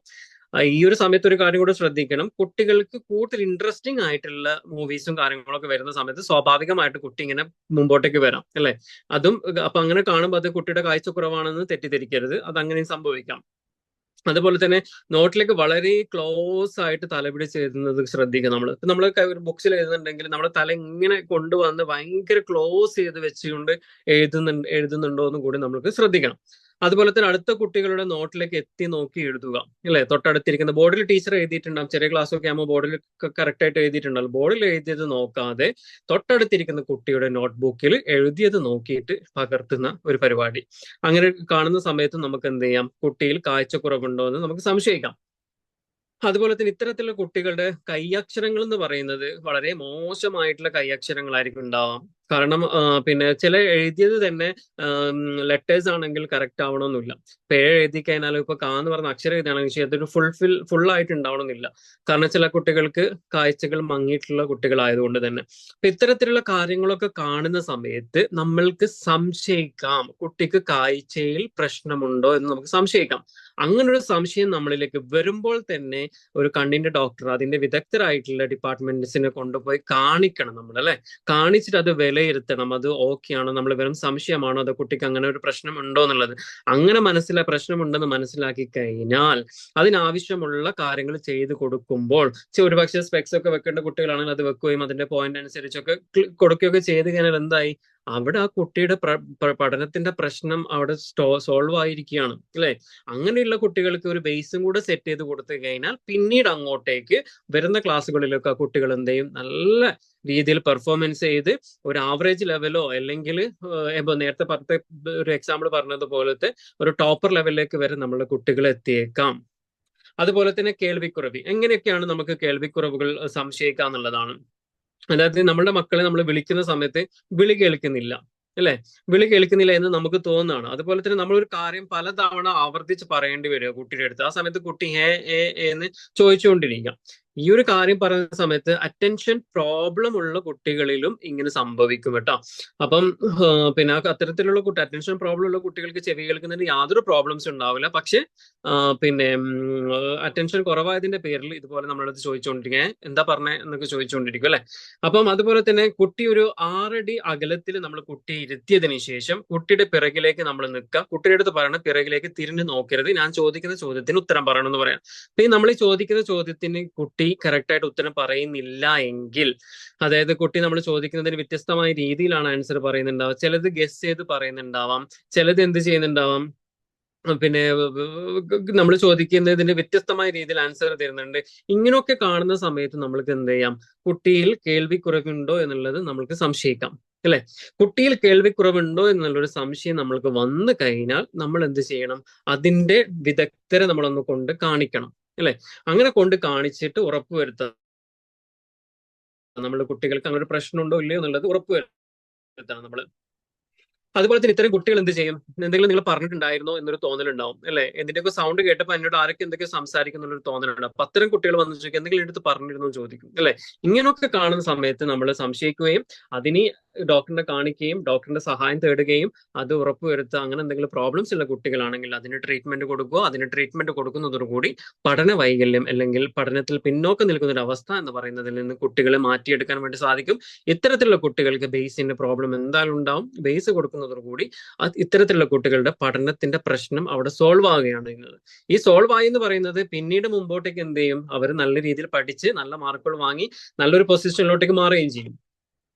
ഇത്തരം പറഞ്ഞ കാര്യങ്ങൾ എല്ലാവർക്കും മനസ്സിലായെന്ന് വിചാരിക്കുന്നു. ഇതിൽ എന്തെങ്കിലും ഡൗട്ടുകൾ ഉണ്ടെങ്കിൽ നിങ്ങൾക്ക് നോട്ട് ചെയ്ത് വെക്കുക കേട്ടോ. അതുപോലെ തന്നെ നമ്മൾ കൂടുതലായിട്ട് ശ്രദ്ധിക്കേണ്ടത് ഈ ഒരു പാർട്ട് നിങ്ങൾക്ക് എല്ലാവർക്കും ഏകദേശം അറിയാവുന്ന ഒരു പാർട്ടാണ്, അതായത് മെന്റൽ ആൻഡ് ഇമോഷണൽ പ്രോബ്ലംസ് എന്നുള്ളത്. ഈ മെന്റൽ ആൻഡ് ഇമോഷണൽ പ്രോബ്ലംസ് എന്ന് പറയുന്നതിൽ നിങ്ങൾക്ക് എല്ലാവർക്കും കേട്ട് പരിചിതമായിട്ടുള്ള ഏതാനും കുറച്ച് കാര്യങ്ങളാണ് ഇതിൽ ഉണ്ടാവുന്നത്. ഒന്ന് PDD എന്ന് പറയും, മറ്റേത് നമ്മൾ CD എന്ന് പറയുന്നുണ്ട്. അതൊക്കെ വ്യക്തമായിട്ട് പറഞ്ഞു തരാം ഞാൻ എന്തൊക്കെയാണ് ഇതെന്നുള്ളത്. അതുപോലെ തന്നെ ഇമോഷണൽ ഡിസ്റ്റർബൻസസ്, അതുപോലെ തന്നെ ADD, അതുപോലെ തന്നെ ADHD എന്നൊക്കെ ഉള്ളത്, അല്ലെ? ഇതൊക്കെ നിങ്ങൾ കുറെ കേട്ട് തന്നെ ആയിരിക്കാം. ഇതെന്താണ്, എങ്ങനെയാണ് നമ്മുടെ കുട്ടികളിൽ പ്രശ്നങ്ങൾ ഉണ്ടാക്കുന്നു എന്നുള്ളതിനെ കുറിച്ചാണ് ഞാൻ വ്യക്തമായിട്ട് നിങ്ങൾക്ക് പറഞ്ഞു തരാൻ വേണ്ടി പോകുന്നത്. അതായത് ADD എന്ന് പറയുന്നത് അറ്റൻഷൻ ഡെഫിസിറ്റ് ഡിസോർഡർ ആണ്, അല്ലെ? അറ്റൻഷൻ ഡെഫിസിറ്റ് ഡിസോർഡർ ആണ്. അതുപോലെ തന്നെ ADHD എന്ന് പറയുന്നത് അറ്റൻഷൻ ഡെഫിസിറ്റ് ഹൈപ്പറാക്റ്റിക് ഡിസോർഡർ ആണ്. ADHD നിങ്ങൾക്ക് എല്ലാവർക്കും പരിചയം ഉണ്ടാവും. അതുപോലെ തന്നെ CD കണ്ടക്ട് ഡിസോർഡർ, വളരെയേറെ ശ്രദ്ധിക്കേണ്ട കാര്യങ്ങളാണ് CD എന്നൊക്കെ പറയുന്നത്, വ്യക്തമായിട്ട് നിങ്ങൾക്ക് പറഞ്ഞു തരാം. അതുപോലെ തന്നെ PTT, pervasive developmental disorder, autism കാറ്റഗറിയിൽ വരുന്നതാണ് അത്. അതുപോലെ തന്നെ ഇമോഷണൽ ഡിസ്റ്റർബൻസസ് എന്നുള്ളതും. ഇനി അങ്ങോട്ടാണ് നമ്മൾ ശരിക്കും ശ്രദ്ധിക്കേണ്ടത്, കാരണം ഇതിൽ വളരെ വളരെ ഇമ്പോർട്ടന്റ് ആയിട്ടുള്ള ഒരുപാട് കാര്യങ്ങളുണ്ട്. അപ്പം നമ്മൾക്ക് ഓരോന്നിലോട്ടേക്ക് നമുക്ക് പോവാം. അപ്പൊ നമ്മൾക്ക് ഫസ്റ്റ് തന്നെ ഞാൻ എടുത്തിരിക്കുന്നത് PTT ആണ്, അതായത് പെർവസീവ് ഡെവലപ്മെന്റൽ ഡിസോർഡർ എന്ന് പറയുന്നത്. ഇതെന്ന് പറയുന്നത് ഒരു കൂട്ടം ഡിസോർഡറുകളുടെ കൂടിച്ചേർന്നിട്ട് പറയുന്ന ഒരു പേരാണ് കേട്ടോ. ഇതിൽ മെയിൻ ആയിട്ട് നമ്മൾക്ക് ഈ ഓട്ടിസം പോലുള്ള കാര്യങ്ങൾ, ഓട്ടിസം വരുന്നുണ്ട്, അതുപോലെ തന്നെ IQ കുറവുള്ള കുട്ടികളൊക്കെ ഈ ഒരു കാറ്റഗറിയിൽ നമുക്ക് ഉൾപ്പെടുത്താവുന്നതാണ്. പിന്നെ നമ്മൾ ഈ ഓട്ടിസം എന്ന് ഇങ്ങനെ കേട്ടോണ്ടുണ്ടാവും. ഈ ഓട്ടിസം അല്ലെങ്കിൽ PTT എന്നൊക്കെ പറയുന്നത് ശരിക്കും പറഞ്ഞു കഴിഞ്ഞാൽ കമ്മ്യൂണിക്കേഷനിലുള്ള പ്രോബ്ലംസ് ആണ്. ഇവർക്ക് IQ ലെവലൊക്കെ ഉണ്ടാവും, നല്ല IQ ഉള്ള കുട്ടികൾ ഉണ്ടാവും, IQ കുറഞ്ഞ കുട്ടികളും ഉണ്ടാവും. പക്ഷെ ഇവർക്കെല്ലാം പറയുന്നതെല്ലാം മനസ്സിലാക്കുകയൊക്കെ ചെയ്യുന്നുണ്ടാവും. പക്ഷെ ഇവർക്ക് മനസ്സിലായി എന്നുള്ളത് അവർക്ക് തിരിച്ചു പറയാൻ വേണ്ടി സാധിക്കുന്നില്ല. കമ്മ്യൂണിക്കേഷൻ പ്രോബ്ലം, എവിടെ ഒരു ബ്ലോക്ക് സംഭവിക്കുകയാണ് ഈ കുട്ടികൾക്ക്. അതായത് ഇപ്പൊ നമ്മൾ ഒരുപാട് കാര്യങ്ങൾ പറഞ്ഞു കൊടുക്കുന്നു, പക്ഷെ അവർക്ക് അത് മനസ്സിലായോ എന്ന് അവർ എസ്സും പറയില്ല, നോവും പറയില്ല. അതുപോലെ തന്നെ അവർ വേറെ നോൺ വെർബൽ ആയിട്ടൊന്നും കാണിക്കില്ല. ഐ മീൻ ഫോർ ദ ഇപ്പൊ എന്താ പറയുക, നമ്മൾ ഹെഡോ നമ്മൾ പറയുക, നമ്മളിങ്ങനെ എസ് എന്ന് പറയുന്ന നമ്മൾ തലയാട്ടുകളുണ്ടല്ലോ, അല്ലെങ്കിൽ നമ്മൾ കൈ തലയോട് കണ്ണോണ്ടാക്കാറില്ലേ, അങ്ങനെയുള്ള ഇപ്പൊ നോ പറഞ്ഞ നമ്മൾ കണ്ണോട് ഇങ്ങനെ ബ്ലിങ്ക് ചെയ്ത് നമുക്കറിയാം അത് നോ ആണെന്ന്. അങ്ങനത്തെ ഒരു ഇതുപോലും നമുക്ക് തരില്ല. കാരണം നമ്മൾ ആവർത്തിച്ച് പറഞ്ഞുകൊണ്ടിരിക്കുകയാണ് ഈ കുട്ടികളുടെ അടുത്ത്. പക്ഷെ ഇതെല്ലാം ഈ കുട്ടി കേൾക്കുന്നുണ്ട്, പക്ഷെ അതിനൊന്നും നമുക്ക് തിരിച്ച് റെസ്പോണ്ട് ചെയ്യില്ല, കമ്മ്യൂണിക്കേറ്റ് ചെയ്യില്ല എന്ന് മാത്രമല്ല, അത് മനസ്സിലാകുന്നുണ്ട് എന്നുള്ള രീതിയിലുള്ള ഒരു സൂചന പോലും അവരുടെ ബോഡി ലാംഗ്വേജ് നമുക്ക് കിട്ടുകയില്ല. അപ്പൊ അങ്ങനെ വരുന്ന കുട്ടികൾ ഓട്ടിസം ലെവലിൽ വരുന്നത് തന്നെയാണത്. അതായത് ഇതിൽ മെയിൻ ആയിട്ട് അവരുടെ ബ്ലോക്ക് ആണ്, അവരുടെ ബ്രെയിനിൽ കമ്മ്യൂണിക്കേഷൻസ് അവർക്ക് മനസ്സിലായെന്ന് തിരിച്ച് നമ്മളെ അടുത്ത് പറയാനുള്ള കമ്മ്യൂണിക്കേഷനിൽ ഒരു ബ്ലോക്ക് വരികയാണ് ചെയ്യുന്നത്. ഇത്തരത്തിലുള്ള കുട്ടികൾക്കും എന്തുണ്ടാവില്ല, ടീച്ചേഴ്സുമായിട്ട് കമ്മ്യൂണിക്കേറ്റ് ചെയ്യാനുള്ള ബുദ്ധിമുട്ട്, സ്റ്റുഡൻസ് ആയിട്ട് കൂടെ ഇരിക്കുന്നവരായിട്ട് കമ്മ്യൂണിക്കേറ്റ് ചെയ്യാനുള്ള ബുദ്ധിമുട്ട്, പാരന്റുമായിട്ട് കമ്മ്യൂണിക്കേറ്റ് ചെയ്യാനുള്ള ബുദ്ധിമുട്ട്, ഇങ്ങനെയൊക്കെ വരുന്ന സമയത്ത് ഈ കുട്ടികളിൽ ആങ്സൈറ്റി ഉണ്ടാവുകയും ഇതിന്റെ ഫലമായിട്ട് തന്നെ ഈ കുട്ടികൾക്ക് വേണ്ടത്ര ബേസ് കിട്ടാതെ പോവുകയും ചെയ്യുന്നു എന്നുള്ളതാണ്. ഇത്തരത്തിലുള്ള കുട്ടികൾക്കും എന്തായിരിക്കും, നമുക്ക് പഠനത്തിൽ പെർഫോമൻസ് ചെയ്യാൻ വേണ്ടിയിട്ട് ബുദ്ധിമുട്ടുള്ള കുട്ടികളായിരിക്കും. അപ്പൊ ഇതിൽ നമ്മളൊരു കാര്യം മനസ്സിലാക്കേണ്ടത് പറഞ്ഞു കഴിഞ്ഞാല് പിന്നെ ഈ ഒരു 2 വയസ്സൊക്കെ ആകുന്ന സമയത്താണ് നമുക്ക് ഈ കുട്ടികളിൽ ഇത്തരത്തിലുള്ള പ്രശ്നങ്ങൾ ഉണ്ടോ എന്നുള്ളത് നമുക്ക് മനസ്സിലാക്കാൻ വേണ്ടി സാധിക്കുക എന്നുള്ളതാണ്. അപ്പം ഈ ഒരു സംഭവത്തിലോട്ടേക്ക് വരുന്നതിന് മുൻപേ തന്നെ ഒരു എക്സാമ്പിൾ ഞാൻ പറയുകയാണ്. കാരണം വെച്ചാൽ ഈ ജലജ എന്ന് പറയുന്ന ഒരു അമ്മയും കൃഷ്ണ എന്ന് പറയുന്ന ഒരു മകനുണ്ട്. അതായത് മകൻ എന്ന് പറഞ്ഞാൽ ഓട്ടിസ്റ്റിക് ആയിട്ടുള്ള ഒരു മകനാണ്. അപ്പൊ ഈ അമ്മ ജലജ എന്ന് പറയുന്ന ഈ അമ്മ, കൃഷ്ണ എന്ന് പറയുന്ന ഈ മകന് ഒരുപാട് കാര്യങ്ങൾ ഇങ്ങനെ ചെറുപ്പം മുതലേ പറഞ്ഞു കൊടുത്തുകൊണ്ടിരിക്കുകയാണ്, പഠിപ്പിച്ചുകൊണ്ടിരിക്കുകയാണ്. ഓരോ അക്ഷരങ്ങളായും അത് കൂട്ടക്ഷരങ്ങളായും, കണക്കുകളാണെങ്കിൽ കൂട്ടാനും കുറക്കാനും, അങ്ങനെ എല്ലാ കാര്യങ്ങളും ഗ്രാമറും എല്ലാം A to Z ഇങ്ങനെ വർഷങ്ങളായിട്ട് പഠിപ്പിച്ചുകൊണ്ടിരിക്കുകയാണ് ഈ അമ്മ. ജലജ എന്ന് പറയുന്ന ഈ അമ്മ പഠിപ്പിച്ചുകൊണ്ടിരിക്കുകയാണ്. കൃഷ്ണ എന്ന് പറയുന്ന ഓട്ടിസ്റ്റിക് ആയിട്ടുള്ള മകനിക്കാണ് ഇത് പഠിപ്പിച്ചു കൊടുക്കുന്നത് മനസ്സിലാക്കാം. പക്ഷെ അമ്മക്ക് അത് വ്യക്തമായിട്ട് അറിയില്ല, എന്റെ മകനിക്ക് ഇങ്ങനെ ഒരു പ്രശ്നം ഉണ്ടെന്ന് നമുക്കറിയില്ല. അങ്ങനെ ഇന്ന് ശരിയാകും നാളെ ശരിയാകും എന്നുള്ള രീതിയിലായിരുന്നു ജലജ എന്ന് പറയുന്ന ഈ അമ്മ ഇങ്ങനെ പഠിപ്പിച്ചുകൊണ്ടിരിക്കുന്നത്. ഈ ഒരു ദിവസം ഈ അമ്മ ദേഷ്യം വന്നു. കാരണം ഇത്രയും വർഷങ്ങളായിട്ട് ഞാൻ എടുക്കുന്ന എഫേർട്ടിന് ഒരു റിപ്ലൈ പോലും ഇല്ലല്ലോ എന്നുള്ളതായിരുന്നു ഈ അമ്മനെ സംബന്ധിച്ചിടത്തോളം ഏറ്റവും വലിയ സങ്കടവും വിഷമവും ഉണ്ടായത്.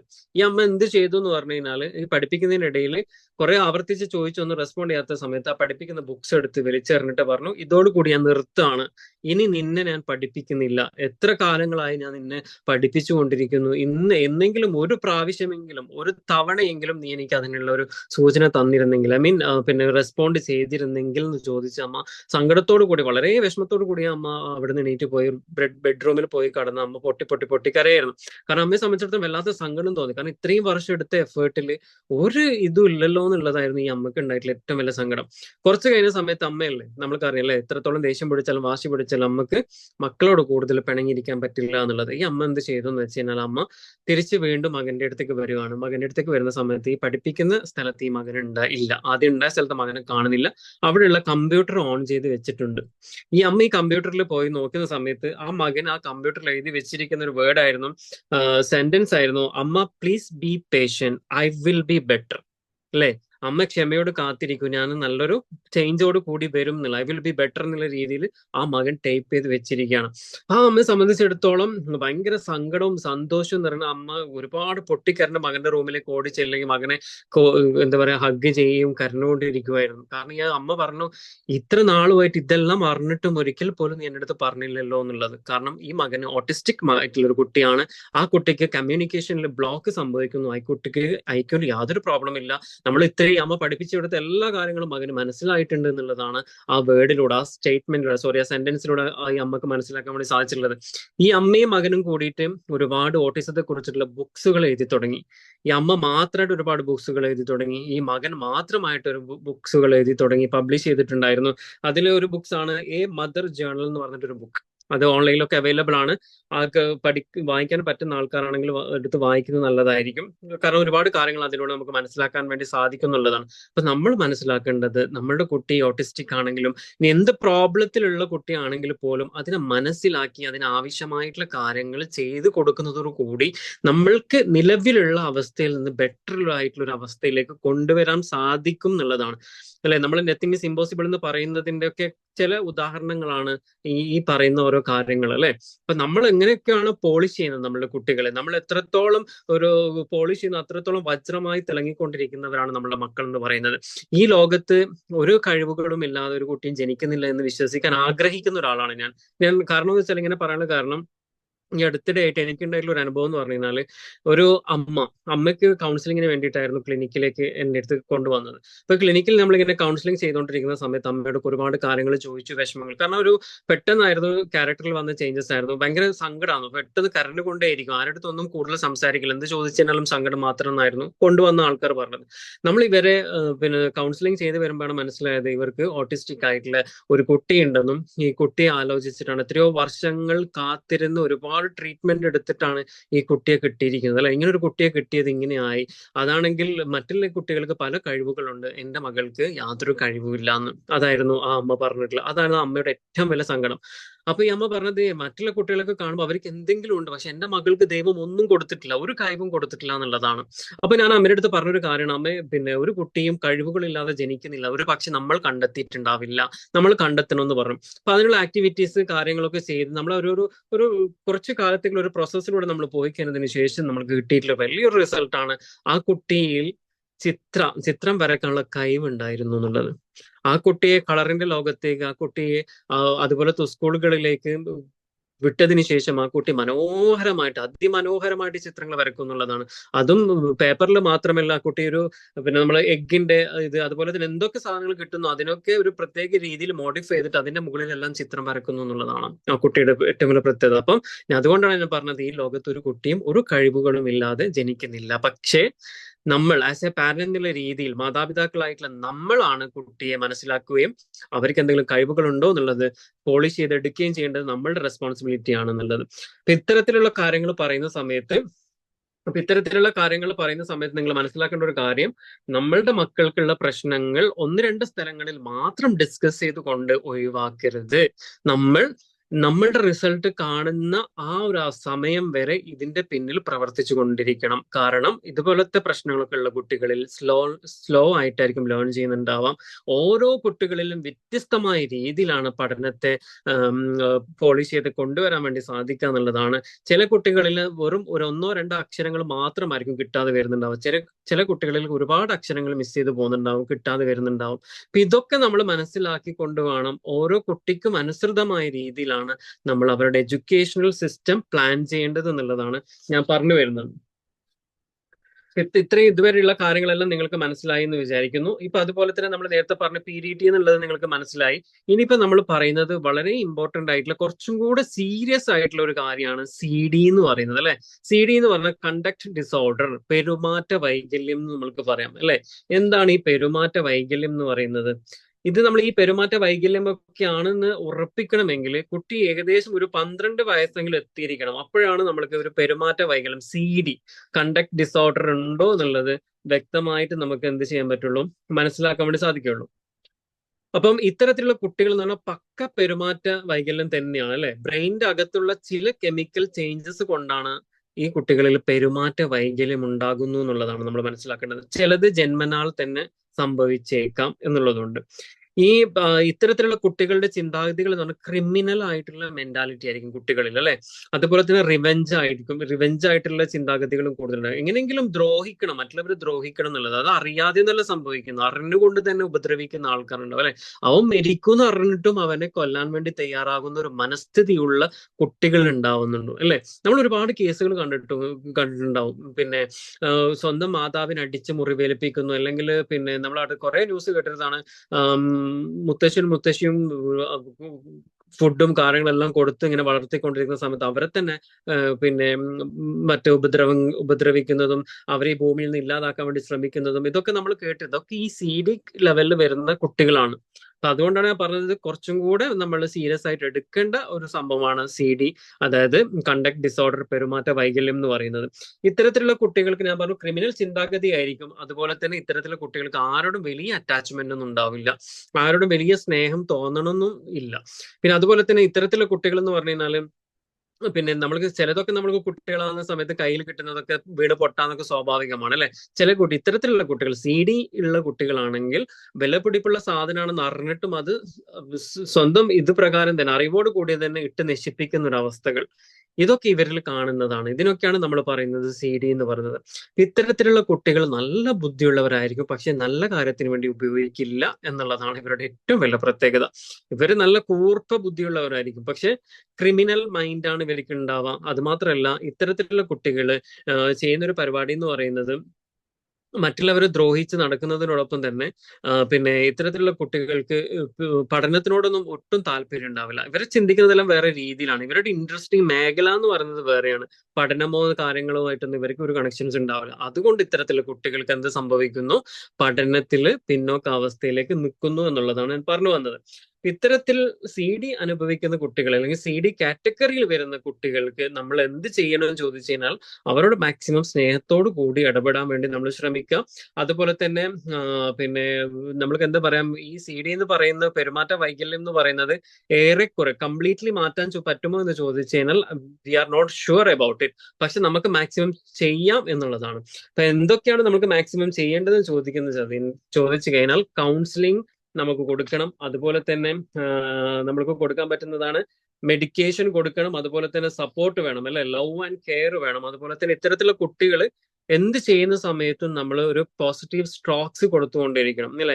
അതായത് നമ്മൾ എന്താ പറയുക, ഇൻഫോഴ്സ്മെന്റ് നമ്മൾ ചെയ്തുകൊണ്ടിരിക്കണം. നമ്മളിങ്ങനെ അപ്രീസിയേഷൻസ് കൊടുത്തുകൊണ്ടിരിക്കുക. ചെറുതാണെങ്കിൽ നല്ല കാര്യം ചെയ്തിട്ടുണ്ടെങ്കിൽ അതിനെ വലിയ രീതിയിൽ തന്നെ നോട്ടീസ് ചെയ്യുക, അതിന് കുട്ടിക്ക് ഒരു അഭിനന്ദനങ്ങൾ അറിയിച്ചുകൊണ്ടിരിക്കുക. ഇങ്ങനെയൊക്കെ ചെയ്യുകയാണെങ്കിൽ നല്ലൊരു കൗൺസിലറിന്റെയും സൈക്കോളജിസ്റ്റിന്റെയും സൈക്കോ തെറാപ്പിസ്റ്റിന്റെയും ഒക്കെ ഇടപെടലുകൾ കറക്റ്റായിട്ട് നിങ്ങൾക്ക് ചെയ്തു കൊടുക്കാൻ പറ്റുകയാണെന്നുണ്ടെങ്കിൽ ഇത്തരം പെരുമാറ്റ വൈകല്യങ്ങളിൽ നിന്ന് നമ്മളുടെ മക്കളെ നമ്മൾക്ക് രക്ഷിക്കാൻ വേണ്ടി സാധിക്കും എന്നുള്ളതാണ്. ഇത്തരത്തിലുള്ള സ്വഭാവ പെരുമാറ്റങ്ങൾ കണ്ടിന്യൂസ് ആയിട്ട് പോയി കഴിഞ്ഞാൽ കൗമാരം അങ്ങനെ പോവുകയാണെങ്കിൽ ഇത്തരം ആൾക്കാർ മയക്കുമരുന്നുകൾ അടിമപ്പെടുന്നു, മറ്റ് ഗുണ്ടായിസം പോലുള്ള മേഖലകളിലേക്ക് ചേക്കേറി പോകുന്നു. കള്ളൻ എന്ന് പറയുന്ന ഒരു പേര് കുത്തപ്പെടാനും സാധ്യതകൾ ഉള്ള ഒരു ആളായി മാറപ്പെടുന്നു എന്നുള്ളത്. അത്തരത്തിലുള്ള രീതിയിലായിരിക്കും അവരുടെ പെരുമാറ്റങ്ങളും അത്തരത്തിലുള്ള രീതിയിലുള്ള സ്വഭാവ സവിശേഷതകളിലൊക്കെ ആയിരിക്കും ഈ കുട്ടികൾ കാണിക്കുന്നുണ്ടാവും. അപ്പൊ അതുകൊണ്ട് തന്നെ നമ്മൾ CD ഉണ്ടോ എന്ന് നമ്മൾക്ക് സംശയം തോന്നിക്കഴിഞ്ഞാൽ നല്ലൊരു പ്രൊഫഷണൽ സഹായത്തോടു കൂടി അത് മാറ്റിയെടുക്കാൻ വേണ്ടി ശ്രമിക്കുക.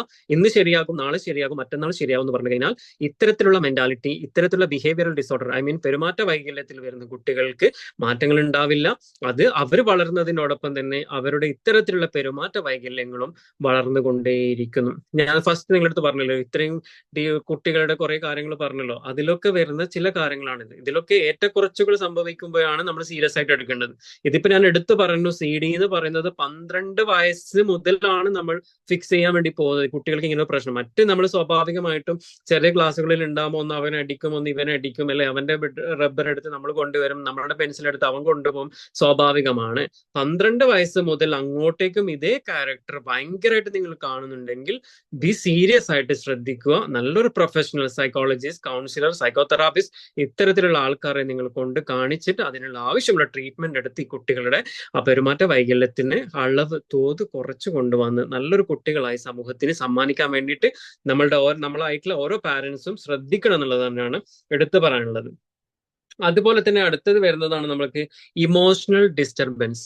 ഈ ഇമോഷണൽ ഡിസ്റ്റർബൻസ് കൊണ്ടും നമ്മളുടെ കുട്ടികൾക്ക് പഠനത്തിന്റെ പിന്നോക്കാവസ്ഥയിലേക്ക് വരാം എന്നുള്ളതാണ് ഞാൻ വ്യക്തമായിട്ട് ഇവിടെ പറഞ്ഞു വരുന്നത് അല്ലെ. ഇത്രയും കാര്യങ്ങൾ ഇപ്പൊ ഇത്രയും ഡിസ്കസ് ചെയ്ത് വന്ന പോയിന്റ് ഒക്കെയാണ് നമ്മുടെ കുട്ടികളെ പഠന പിന്നോക്കാവസ്ഥയിലേക്ക് വലിച്ചു കൊണ്ടുപോകുന്നു എന്നുള്ളതാണ് നമ്മൾ മനസ്സിലാക്കേണ്ടത്.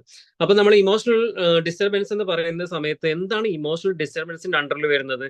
നമുക്കറിയണം ആങ്സൈറ്റി എന്ന് പറയുന്നത് അല്ലെ. ഈ ആങ്സൈറ്റി അതായത് പിന്നെ ഉത്കണ്ഠ എന്ന് പറയുന്നത്, അതുപോലെ തന്നെ മാനസിക സമ്മർദ്ദം കുട്ടികളിൽ ഉണ്ടാവുന്നു, സങ്കടം, ഭയം, ഒഴിഞ്ഞുമാറൽ, എപ്പോഴും അകാരണമായ ശാരീരിക വേദനകൾ, അസ്വസ്ഥതകൾ, അതുപോലെ തന്നെ തലവേദന, വയറുവേദന, ഛർദി, പരീക്ഷ പേടി, നെഞ്ചിടിപ്പ്, നെടുവീർപ്പ്, വിറയൽ, വിയർക്കൽ, ഇതൊക്കെ ഏതിൽ പെടുന്നതാണ്? ഇതൊക്കെയാണ് നമ്മൾ ഇമോഷണൽ ഡിസ്റ്റർബൻസിൽ പെടുന്നത്. അപ്പൊ നമ്മൾ ഈ ഇമോഷണൽ ഡിസ്റ്റർബൻസിന്റെ ഇതിൽ വരുന്ന സമയത്ത് ആങ്സൈറ്റി എന്നുള്ളത് നമുക്ക് മനസ്സിലാക്കാം. അതുപോലെ തന്നെ OCD എന്നുള്ളതും അറിയാം. ഈ OCD എന്ന് പറഞ്ഞു കഴിഞ്ഞാൽ നമുക്കറിയാം ഒബ്സസീവ് കമ്പൽസീവ് ഡിസോർഡർ ആണെന്നുള്ളത് അറിയാം അല്ലെ. ഈ ഒബ്സസീവ് കമ്പൽസീവ് ഡിസോർഡർ എന്ന് പറഞ്ഞു കഴിഞ്ഞാൽ, ഈ OCD എന്ന് പറഞ്ഞു കഴിഞ്ഞാൽ നമ്മൾ കാണുന്നതും ഈ ഗ്യാസ് സ്റ്റോപ്പ് ചെയ്ത് ക്ലോസ് ചെയ്തിട്ടുണ്ടോ നോക്കുന്നതോ, ഡോർ അതൊന്നുമല്ല. വിചിത്രമായ, അതും അതാണ്, പക്ഷെ വിചിത്രമായിട്ടുള്ള ഒരുപാട് OCDകൾ ഉണ്ട്. ഏതാനും ചില OCDകൾ നമുക്ക് പറയാം. വിചിത്രമായിട്ടൊരു OCDയിൽ ഒന്നാണ്, ഒരു കുട്ടി ക്രിക്കറ്റ് കളിക്കാൻ പോയി കഴിഞ്ഞാൽ തൊട്ടടുത്തിൽ എല്ലാവരുടെ സോറി പറഞ്ഞുകൊണ്ടേയിരിക്കും. എത്രയോ പ്രാവശ്യം സോറി പറഞ്ഞുകൊണ്ടിരിക്കും. കാരണം ഈ കുട്ടിയെ സംബന്ധിച്ചിടത്തോളം OCD സംഭവിക്കുകയാണ്. എന്താണ് OCD സംഭവിക്കുന്നത് വെച്ച് കഴിഞ്ഞാൽ, ഞാൻ ബോൾ എടുത്ത സമയത്ത് ഇതിന്റെ കൂടെ ഉണ്ടായിട്ടുള്ള മണ്ണോ പൊടികളോ ഒക്കെ മറ്റുള്ള കുട്ടികളുടെ കണ്ണിൽ തട്ടിയോ എന്നുള്ള ഒരു ചോദ്യം ഇല്ല. അപ്പൊ അതൊക്കെ തട്ടിയെന്ന് തോന്നുന്നു ഇയാൾ. ഇപ്പൊ അടുത്ത് പോയി സോറി പറയുന്നു. ബാറ്റ് ചെയ്യുന്ന സമയത്ത് ഇങ്ങനെ വീശിയ സമയത്ത് അവർക്ക് ഡൗട്ടായി, ബാക്കിലിരുന്ന കീപ്പറിന്റെ ബാക്കിലിരുന്ന ആളുടെ പിന്നെ മുഖത്ത് ബാറ്റ് തട്ടിയിട്ടുണ്ടോ എന്നുള്ളൊരു സംശയം വരുന്നു. അവരുടെ അടുത്ത് സോറി പറയുന്നു. ഇങ്ങനെ വിചിത്രമായിട്ടുള്ള ഇത്. അതുപോലെ തന്നെ പിന്നെ പുസ്തകങ്ങൾ വായിച്ചുകൊണ്ടിരിക്കുന്ന സമയത്ത് ഞാൻ കറക്റ്റായ രീതിയിൽ പ്രൊനൗൺസ് ചെയ്തില്ല എന്ന് തോന്നുന്നു, ഒന്നും കൂടെ കറക്റ്റായിട്ട് വായിക്കണം എന്ന് തോന്നി വീണ്ടും വായിക്കുക, വായിച്ച സെന്റൻസ് തന്നെ വായിച്ചു കൊണ്ടിരിക്കുക. വിചിത്രമായിട്ട് OCDയിൽ വരുന്നതാണ്. ചില ആളുകൾ സ്റ്റെപ്പുകൾ സ്റ്റെയർ കേസ് നമ്മൾ കയറുന്നുള്ളൂ. സ്റ്റെയർ കേസ് കയറിക്കൊണ്ടിരിക്കുന്ന സമയത്ത് ഡൗട്ട് അടിക്കുകയാണ്, ഞാൻ 10ാമത്തെ ഇത് പടി ചവിട്ടാതെയാണോ ഞാൻ 12ാമത്തേലേക്ക് വന്നത് എന്നുള്ളൊരു സംശയം. അപ്പൊ വീണ്ടും താഴെ മുതൽ ഇവർ കയറി വരുന്നു. 1, 2, 3, 4 എന്ന് പറഞ്ഞ് കയറി വരുന്നു. പിന്നെ അവർക്ക് സംശയം വരുന്നു, ഞാൻ 5 മിസ് ചെയ്തിട്ടുണ്ട്, 5ൽ എന്റെ കാല് ചവിട്ടിയില്ല, ഞാൻ വീണ്ടും കയറണം, ശരിക്കും കയറണമല്ലോ. അങ്ങനെ വീണ്ടും ഇവരെന്ത് ചെയ്യുന്നു, താഴോട്ടേക്ക് ഇറങ്ങിയിട്ട് വീണ്ടും കയറി വരുന്നു അല്ലെ. ഇതൊക്കെ വിചിത്രമാണ്. നമ്മൾക്ക് കേൾക്കുമ്പോൾ തന്നെ ചിന്തിക്കില്ല, എന്തായിരിക്കും ഇവരുടെ അവസ്ഥ എന്ന് പറയുന്നത്. ഇങ്ങനെയൊക്കെ ഉള്ള ആൾക്കാരുടെ ചില ആൾക്കാർകളിൽ കാണുന്നുണ്ട് അത്ര പിന്നെ കാലിന്റെ അടിയിൽ എണ്ണ തേച്ച് പിടിപ്പിച്ചിട്ട് നടക്കുന്ന ആൾക്കാർ OCDയിൽ പെടുന്നത്. വിചിത്രമായ OCDയിൽ പെടുന്നതാണ് ഇത്തരത്തിലുള്ള കാര്യങ്ങൾ. അപ്പൊ ഇങ്ങനെയൊക്കെ നമ്മുടെ മക്കളിൽ കാണുന്നുണ്ടോ എന്നുള്ളതും കൂടെ നമ്മൾ മനസ്സിലാക്കണം. ഇങ്ങനെയൊക്കെ നമ്മുടെ മക്കളിൽ കാണുന്നുണ്ടെങ്കിൽ അതിനാവശ്യമായിട്ടുള്ള ട്രീറ്റ്മെന്റുകൾ, അതിനാവശ്യമായിട്ട് അതായത് സൈക്കോളജിസ്റ്റിനെ കൊണ്ട് കാണിക്കുകയോ കൗൺസിലറിനെ കൊണ്ട് കാണിക്കുകയോ ഏതെങ്കിലും നല്ലൊരു പ്രൊഫഷണലിനെ കൊണ്ട് കാണിച്ച് ഇതിനാവശ്യമായിട്ടുള്ള ട്രീറ്റ്മെന്റുകളും തെറാപ്പികളും പ്ലാനിങ്സും ഇതെല്ലാം നമ്മൾ എടുക്കണം. ഇതൊക്കെ നമ്മൾ നാളെ റെഡിയാന്ന് പറഞ്ഞു കഴിഞ്ഞാൽ ഒരിക്കലും റെഡിയാവുന്ന കേസല്ല എന്നുള്ളതാണ് ഞാൻ നിങ്ങൾക്ക് മനസ്സിലാക്കി തരുന്നത്. അതിനോടൊപ്പം തന്നെ ഇത്തരത്തിൽ പ്രശ്നങ്ങൾ അനുഭവിക്കുന്ന കുട്ടികളിലൊക്കെ പഠനത്തിന് പിന്നോക്കം നിൽക്കുന്ന ഒരു അവസ്ഥ കാണാം എന്നുള്ളതാണ് അല്ലെ. അപ്പൊ ഈ ആങ്സൈറ്റി, ഇപ്പൊ നമ്മൾ OCD പറഞ്ഞു, അതുപോലെ തന്നെ ആങ്സൈറ്റി എന്ന് പറയുന്നത് പരീക്ഷാ പേടിയാണ് അല്ലെ. അതുപോലെ തന്നെ ചില കുട്ടികൾക്ക് ക്ലാസ്സിൽ പോകുന്നതിനും പേടിയാണ്. കാരണം ടീച്ചർ ചോദിക്കുന്ന ചോദ്യത്തിന് കറക്റ്റായിട്ട് ആൻസർ പറയാൻ പറ്റുമോ എന്നുള്ളൊരു ടെൻഷൻ ആദ്യമേ ഉണ്ടാവുന്നു, ആങ്സൈറ്റി വരുന്നു.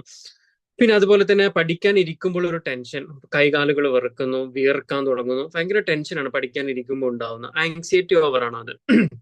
അമിതമായിട്ടുള്ള ഉത്കണ്ഠയാണ് ഇതിനുള്ള മെയിൻ ആയിട്ടുള്ള കാരണം എന്ന് പറയുന്നത്.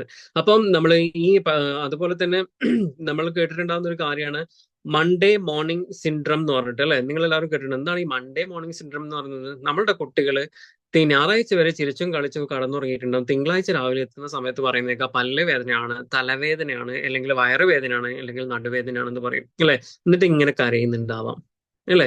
അപ്പൊ ഈ ഇങ്ങനെ കരയുന്നുണ്ടാകുന്ന സമയത്ത് നമ്മൾ പറയും ഇതൊക്കെ അടവാണെന്ന് നമ്മൾ പറയും. പൊതുവേ നമ്മൾ അങ്ങനെയാണല്ലോ പറയാറുള്ളത്. പക്ഷെ ചിലതൊക്കെ അടവായിരിക്കാം, പക്ഷെ ചില കേസിൽ ഇത് സംഭവിക്കുന്നു എന്നുള്ളതാണ്. എങ്ങനെയാണ് സംഭവിക്കുന്നത്? അതായത് നമ്മുടെ മനസ്സും അതുപോലെ തന്നെ ശരീരവും ഒത്തു കളിക്കുകയാണ് ചെയ്യുന്നത്. നമ്മുടെ മനസ്സിൽ ഇങ്ങനെ ഒരു മടീന്റെ തോട്ട് വരുന്നു, ആങ്സൈറ്റി ഉണ്ടാകുന്നു. അപ്പൊ അതിന്റെ ഫലമായിട്ട് നമ്മുടെ മനസ്സ് നമ്മുടെ ശരീരത്തിന് പറയണം ഇന്ന് എനിക്ക് വയറുവേദനയാണ്. യഥാർത്ഥത്തിൽ റിയാലിറ്റിയിൽ എങ്ങനെയാണോ നമ്മൾക്ക് സ്റ്റൊമക് പെയിൻ വരുന്നത്, ആ സമയത്ത് ഉണ്ടാകുന്ന പെയിൻ എങ്ങനെയാണോ അതേ പെയിൻ തന്നെ കുട്ടികൾ അനുഭവിക്കുന്നുണ്ട് എന്നുള്ളതാണ്. ശരിക്കും ഉണ്ട് വയറുവേദന ഉണ്ടോ എന്ന് ചോദിച്ചാൽ ഉണ്ടാവില്ല. അതെങ്ങനെ ഉണ്ടാവില്ല എന്ന് പറയാം? നമ്മളുടെ കുട്ടികളെ ഒരു വയറുവേദന എന്ന് പറഞ്ഞ് ഡോക്ടേഴ്സിന്റെ അടുത്ത് കൊണ്ടുപോകുന്നു, ഡോക്ടർ എല്ലാം ചെക്ക് ചെയ്ത് നോക്കുമ്പോൾ യാതൊരു പ്രശ്നവും ഉണ്ടാവില്ല. പക്ഷെ കുട്ടി ശരിക്കും വയറുവേദന അനുഭവിക്കുക തന്നെ ചെയ്യുന്നുണ്ട്. അത് എന്താണ്? ആങ്സൈറ്റിയുടെ ഫലമായിട്ട് സംഭവിക്കുന്നതാണ്. അത് പല കുട്ടികളിലും കാണാറുണ്ട് എന്നുള്ളതാണ്. അപ്പൊ ഇങ്ങനെയൊക്കെയുള്ള കുട്ടികളിലും ക്ലാസ് ശരിക്കും അറ്റൻഡ് ചെയ്യാൻ പറ്റാതെ വരികയും, ഇപ്പൊ വേറൊരു കാര്യം കൂടെ പറയണം, ഇപ്പൊ ഇതുപോലത്തെ കുട്ടികൾ നമ്മൾ ക്ലാസ്സിൽ കൊണ്ടാക്കി ഒരു വിത്തിൻ 10 to 15 മിനിറ്റ്സോട് കൂടി ഈ പ്രശ്നം തീരുന്നുണ്ടാവും, അവരെ പെയിൻ എല്ലാം പോയിട്ടുണ്ടാവും. ഇനിയിപ്പോ അതില്ല, ആ കുട്ടിയോട് നമ്മൾ പറയണം ഇന്ന് നീ ക്ലാസ്സിൽ പോണ്ടാന്ന് പറഞ്ഞ് 5 മിനിറ്റ് ആകുന്നതിന് മുൻപേ ആ വന്ന വേദന എല്ലാം എവിടേക്കോ പോയിട്ടുണ്ടാവും, അല്ലെ? പക്ഷെ കുട്ടി അനുഭവിക്കുന്നതെന്ന് ചോദിച്ചാൽ പിന്നെ ചിലത് കള്ളത്തരം കാണിക്കുന്നുണ്ടെങ്കിൽ പോലും ചില കുട്ടികളിൽ ഇത് സംഭവിക്കുന്നുണ്ട് എന്നുള്ളതാണ് പറയുന്നത്. കാരണം അവരുടെ മനസ്സും ശരീരവും ഒത്തു കളിക്കുകയാണ് അതിന്റെ കൂടെ. അപ്പം അതുപോലെ തന്നെ ചില കുട്ടികളിൽ നന്നായിട്ട് പഠിക്കുന്ന കുട്ടികളിലാണെങ്കിൽ ഭയങ്കര എനിക്ക് തന്നെ ഫസ്റ്റ് കിട്ടണം എന്നുള്ള വാശിയുള്ള കുട്ടികളുണ്ട്, അല്ലെ? ഭയങ്കര പെർഫെക്ഷനിസം ആഗ്രഹിക്കുന്നവരിലൊക്കെ ഇതുപോലത്തെ ആങ്സൈറ്റി വരാനുള്ള സാധ്യതകളുണ്ട്. ഇതുപോലത്തെ ആങ്സൈറ്റി വരുന്ന സമയത്ത് പഠിത്തത്തിലുള്ള കോൺസെൻട്രേഷൻ കുറയുകയും നമ്മുടെ ചിന്തകളൊക്കെ വേറെ എവിടേക്ക് പോവുകയും നമ്മൾ ഇമോഷണലി ചേഞ്ച് ആവുകയും ചെയ്യും. ഇതിന്റെയൊക്കെ ഫലമായിട്ട് എന്ത് സംഭവിക്കുന്നു? പഠനത്തിൽ പിന്നോക്കം നിൽക്കുന്നു എന്നുള്ളതാണ്. അപ്പൊ ഇത്തരം കുട്ടികൾക്ക് നമ്മൾ കൊടുക്കേണ്ടത് എന്താണ്? എങ്ങനെയാണ് ഇത്തരത്തിലുള്ള കുട്ടികളെ നമ്മൾക്ക് സഹായിക്കാൻ പറ്റുക? ഈ ഒരു കാര്യം പറഞ്ഞ സമയത്താണ് ഒരു ഓർമ്മ വന്നത്. എനിക്ക് ക്ലാസ് എടുത്തുകൊണ്ടിരുന്ന പ്രൊഫസർ പറഞ്ഞൊരു കാര്യം അതിമനോഹരമായിട്ട്.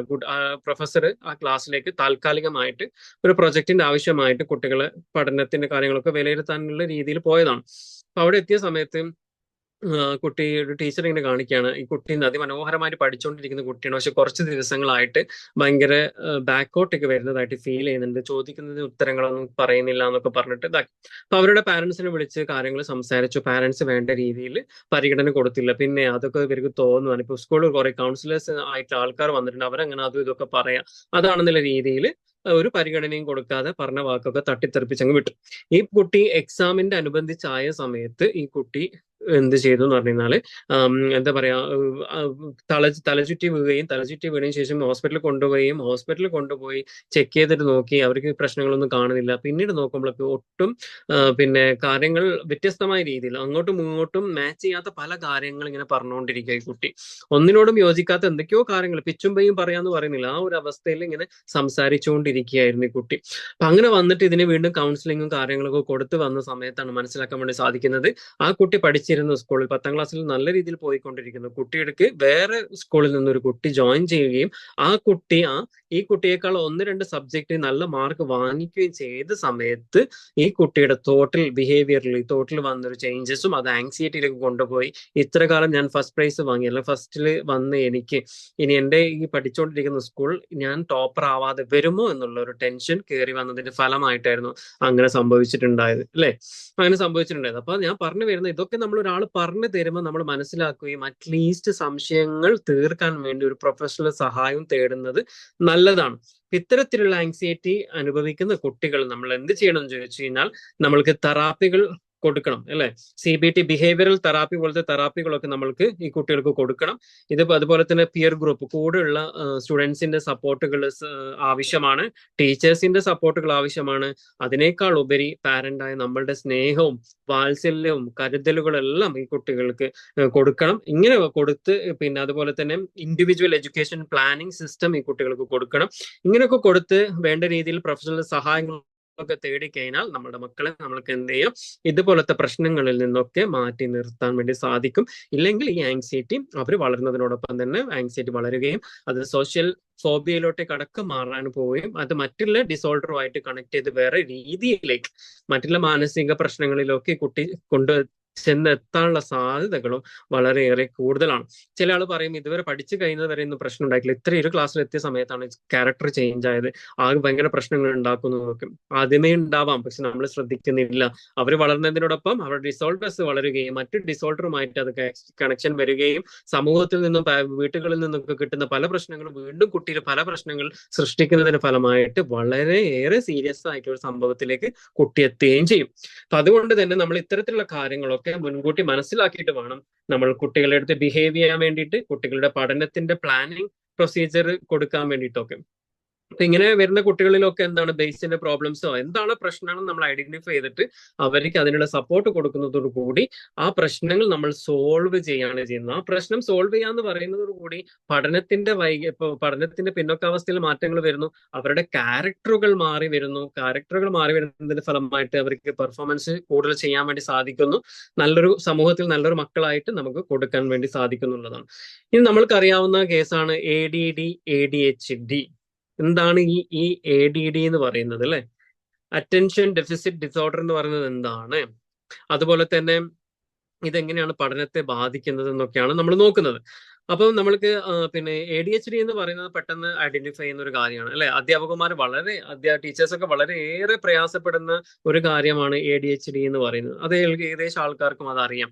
പക്ഷെ ഞാനിപ്പം ഡിസ്കസ് ചെയ്യുന്നത് ADD ആണ്. എന്താണ് ഈ ADD എന്ന് പറഞ്ഞു കഴിഞ്ഞാൽ ശ്രദ്ധയിലുള്ള കുറവ് തന്നെയാണ് ADD എന്ന് പറയുന്നത് അല്ലെ? ശ്രദ്ധ എന്ന് പറയുന്നത് എന്താണ് സത്യത്തില്? ശ്രദ്ധ എന്ന് പറയുന്നത് നമ്മുടെ ബ്രെയിനിൽ നടക്കുന്ന ഒരു ഫിൽട്ടർ പ്രോസസ് ആണ് ശ്രദ്ധ എന്ന് പറയുന്നത്. നമ്മൾക്ക് ആവശ്യമായതിലേക്ക് നമ്മളുടെ ബ്രെയിനിനെ അറ്റൻഷൻ കൊടുക്കാൻ പാകത്തിലേക്ക് സോർട്ട് ചെയ്തെടുക്കുക എന്ന് പറഞ്ഞാൽ നമ്മുടെ ബ്രെയിനിൽ സോർട്ട് ചെയ്ത് എടുക്കുന്ന അല്ലെങ്കിൽ ഫിൽട്ടർ ചെയ്ത് എടുക്കുന്ന ഒരു പ്രക്രിയയാണ് ശ്രദ്ധ എന്ന് പറയുന്നത്. ഫോർ എക്സാമ്പിൾ, ഇപ്പൊ നിങ്ങളെല്ലാം കേട്ടോണ്ടിരിക്കുന്നത്, നിങ്ങൾക്ക് ചുറ്റും പലതും നടക്കുന്നുണ്ടെങ്കിലും നിങ്ങൾ എന്റെ ശബ്ദത്തിലേക്കാണ് നിങ്ങൾ കോൺസെൻട്രേഷൻ കൊടുത്തിരിക്കുന്നത്, എന്റെ ശബ്ദത്തിലേക്കാണ് നിങ്ങളുടെ അറ്റൻഷൻ വന്നിരിക്കുന്നത് അല്ലെ? എന്നിരുന്നാൽ ചില കുട്ടികളുടെ അവസ്ഥ അങ്ങനെയല്ല. അവരുടെ ബ്രെയിനിൽ ഫിൽട്ടർ ചെയ്യാനുള്ള അല്ലെങ്കിൽ സോർട്ട് ചെയ്ത് ഏതിലേക്കാണ് അറ്റൻഷൻ വേണ്ടത് അതിലേക്ക് സോർട്ട് ചെയ്ത് കൊണ്ടുവരാനുള്ള പ്രോസസ്സ് ബ്രെയിനിൽ നടക്കുന്നില്ല. അങ്ങനെ ഒരു അവസ്ഥ വരുമ്പോഴാണ് അത്തരത്തിലുള്ള അവസ്ഥ അനുഭവിക്കുന്ന കുട്ടികളെയാണ് നമ്മൾ ADD എന്ന് പറയുന്നത്. ഫോർ എക്സാമ്പിൾ, ടീച്ചർ ക്ലാസ്സിൽ പഠിപ്പിച്ചുകൊണ്ടിരിക്കുകയാണ്, ടീച്ചർ ക്ലാസ് എടുക്കുന്നുണ്ട്, ക്ലാസ്സിന് ചുറ്റും അപ്പുറത്തെ ക്ലാസ്സിൽ സൗണ്ട് ഉണ്ടായേക്കാം, അതുപോലെ തന്നെ സൈഡിലൂടെ പ്രിൻസിപ്പൾ നടന്നു പോകുന്നുണ്ടാവും, ക്ലാസ്സിന്റെ പുറത്ത് വാഹനങ്ങൾ പോയിക്കൊണ്ടുള്ള ശബ്ദങ്ങൾ ഉണ്ടാവും. ഈ ശബ്ദങ്ങളെല്ലാം ഒരുമിച്ചാണ് ഇവരുടെ ബ്രെയിനിൽ എത്തുന്നത്. ഈ ശബ്ദങ്ങളെല്ലാം ഒരുമിച്ച് ചെവിയിലൂടെ ബ്രെയിനിലേക്ക് എത്തുകയും ബ്രെയിനിൽ ഇനി ഫിൽട്ടർ ചെയ്യാൻ വേണ്ടി സാധിക്കാതെ വരികയും, ടീച്ചറിന്റെ ശബ്ദത്തെ ഫിൽട്ടർ ചെയ്ത് കൊടുത്താലല്ലേ പറ്റുള്ളൂ, ടീച്ചറിന്റെ ശബ്ദം ഫിൽട്ടർ ചെയ്യാൻ പറ്റാത്ത അവസ്ഥ വരികയും എല്ലാ ശബ്ദം കൂടി ഒരുമിച്ച് ബ്രെയിനിൽ വന്ന് കൺഫ്യൂഷൻ ആയി നിൽക്കുന്ന ഒരു അവസ്ഥ. ചില കുട്ടികൾ ക്ലാസ് ഇങ്ങനെ കേട്ടോണ്ടിരിക്കുന്നുണ്ടാവും, ഇവിടെയും നോക്കും അവിടെയും നോക്കും അപ്പുറത്തും നോക്കും ഇപ്പുറത്തും നോക്കും, എല്ലാത്തിലും ശ്രദ്ധ, തൊട്ടടുത്തുള്ള എല്ലാത്തിലും കുട്ടി ഇങ്ങനെ ശ്രദ്ധിച്ചുകൊണ്ടിരിക്കുന്ന ഒരു അവസ്ഥ. കാരണം ആ കുട്ടിയെ സംബന്ധിച്ചിടത്തോളം എന്താണ് സംഭവിക്കുന്നത്, ബ്രെയിനിൽ പിന്നെ ഒരു സ്പെസിഫിക് ആയിട്ടുള്ള ഒരു പോയിന്റിലോട്ടേക്ക്, സ്പെസിഫിക് ആയിട്ടുള്ള ഒരു കാര്യത്തിലേക്ക് മാത്രം ഫോക്കസ് ചെയ്യാൻ പറ്റുന്നില്ല. അവരുടെ ബ്രെയിനിൽ കിടക്കുന്ന ഒരു പ്രശ്നമുള്ളത് കൊണ്ട് അവരെല്ലാ ശബ്ദം ഒരുമിച്ചാണ് വരുന്നത്. അങ്ങനെയുള്ള കുട്ടികൾക്കാണ് അറ്റൻഷൻ കിട്ടാതെ പോകുന്നത്. അത്തരത്തിലുള്ള കുട്ടികളെയാണ് നമ്മൾ അറ്റൻഷൻ ഡെഫിസിറ്റ് ഡിസോർഡർ എന്ന് പറയുന്നത്. ഇതുപോലത്തെ കുട്ടികളെ മനസ്സിലാക്കാൻ വളരെ പ്രയാസമാണ്. അവരെ നോക്കിക്കഴിഞ്ഞാൽ അവർ ശരിക്കും ക്ലാസ്സിൽ ശ്രദ്ധിക്കണമെന്ന് ചോദിച്ചാൽ ക്ലാസ്സിൽ ശ്രദ്ധിക്കുന്നുണ്ട്, ബുക്സ് വായിക്കുന്നുണ്ട്, നോട്ട്ബുക്ക് ഉണ്ട്, എല്ലാത്തിലും ഓക്കെയാണ്.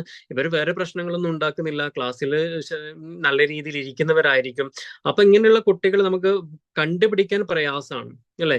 ഇതുപോലത്തെ കുട്ടികൾക്ക് കൂടുതൽ ശ്രദ്ധ കൊടുക്കുകയും ഇതുപോലത്തെ കുട്ടികളെ നമ്മൾക്ക് അറ്റൻഷൻ കൊടുത്തു കൊണ്ടുവന്നിട്ട് പഠനത്തിൽ മികവ് കാണിക്കുകയൊക്കെ ചെയ്യേണ്ട കുട്ടികളാണ്. പക്ഷെ നമുക്ക് ഇവർക്ക് ഇങ്ങനെ ഒരു പ്രശ്നം ഉണ്ടെന്ന് മനസ്സിലാക്കിയാലേ പറ്റുള്ളൂ.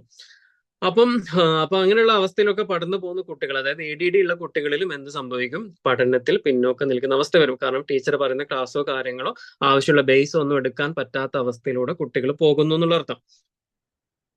അപ്പൊ ഇത്തരത്തിലുള്ള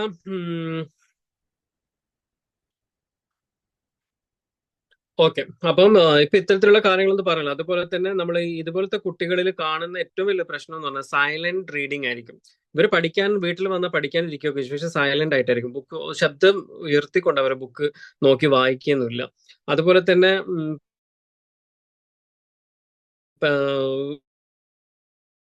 ഇത്തരത്തിലുള്ള കുട്ടികൾക്ക് നമ്മൾ ഈ കാര്യങ്ങൾ തുറന്ന് മനസ്സിലാക്കി പറയണം. നമുക്ക് മനസ്സിലാക്കിയ ടീച്ചറോട് പറഞ്ഞാൽ നമ്മൾ കുട്ടിക്ക് ഇങ്ങനെ ഒരു പ്രശ്നമുണ്ട്, അപ്പൊ അവരിടക്കിടക്ക് കുട്ടിക്ക് ആവശ്യമായിട്ടുള്ള പരിഗണന കൊടുക്കുകയും കുട്ടിയുടെ അറ്റൻഷൻ എടുക്കുകയും ചെയ്തുകൊണ്ട് നിന്ന് കഴിഞ്ഞാൽ ഏറെക്കുറെ നമുക്ക് എന്ത് ചെയ്യാം, മാറ്റിയെടുക്കാൻ വേണ്ടി സാധിക്കുന്നു എന്നാണ് പറയുന്നത്. അതിനോടൊപ്പം തന്നെ ADHD, ഈ പറഞ്ഞ ADD കൂടെ തന്നെ ഒരു ഹൈപ്രാക്റ്റിക്കും കൂടെ ചേർന്ന് വരുന്നതാണ് ADHD എന്ന് പറയുന്നത് അല്ലെ? ശ്രദ്ധക്കുറവുണ്ട്, അതിന്റെ കൂടെ തന്നെ ഹൈപ്രാക്റ്റിക്കും ആണ്.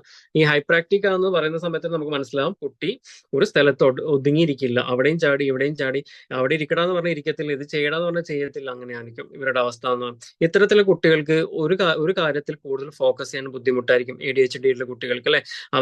ഞാൻ റെഡിയാക്കാം, ഞാൻ ശരിയാക്കാം, എല്ലാം വാങ്ങിക്കും, എല്ലാം പൊട്ടിച്ച് കളയുകയും ചെയ്യും. ഞാൻ അത് ചെയ്യട്ടെ എന്ന് പറഞ്ഞ് അത് ചെയ്യാൻ കയറും, അതെല്ലാം പാതി വയലിൽ, ആ വർക്കെല്ലാം പാതി വയലിട്ടിട്ട് അടുത്ത വർക്ക് ചെയ്യാൻ വേണ്ടി പോകും. അടുത്ത വർക്ക് ചെയ്ത് അതെല്ലാം പാതി വയലിട്ടിട്ട് വീണ്ടും വേറൊന്നിന്റെ പിന്നാലെ പോകും. അല്ലെ?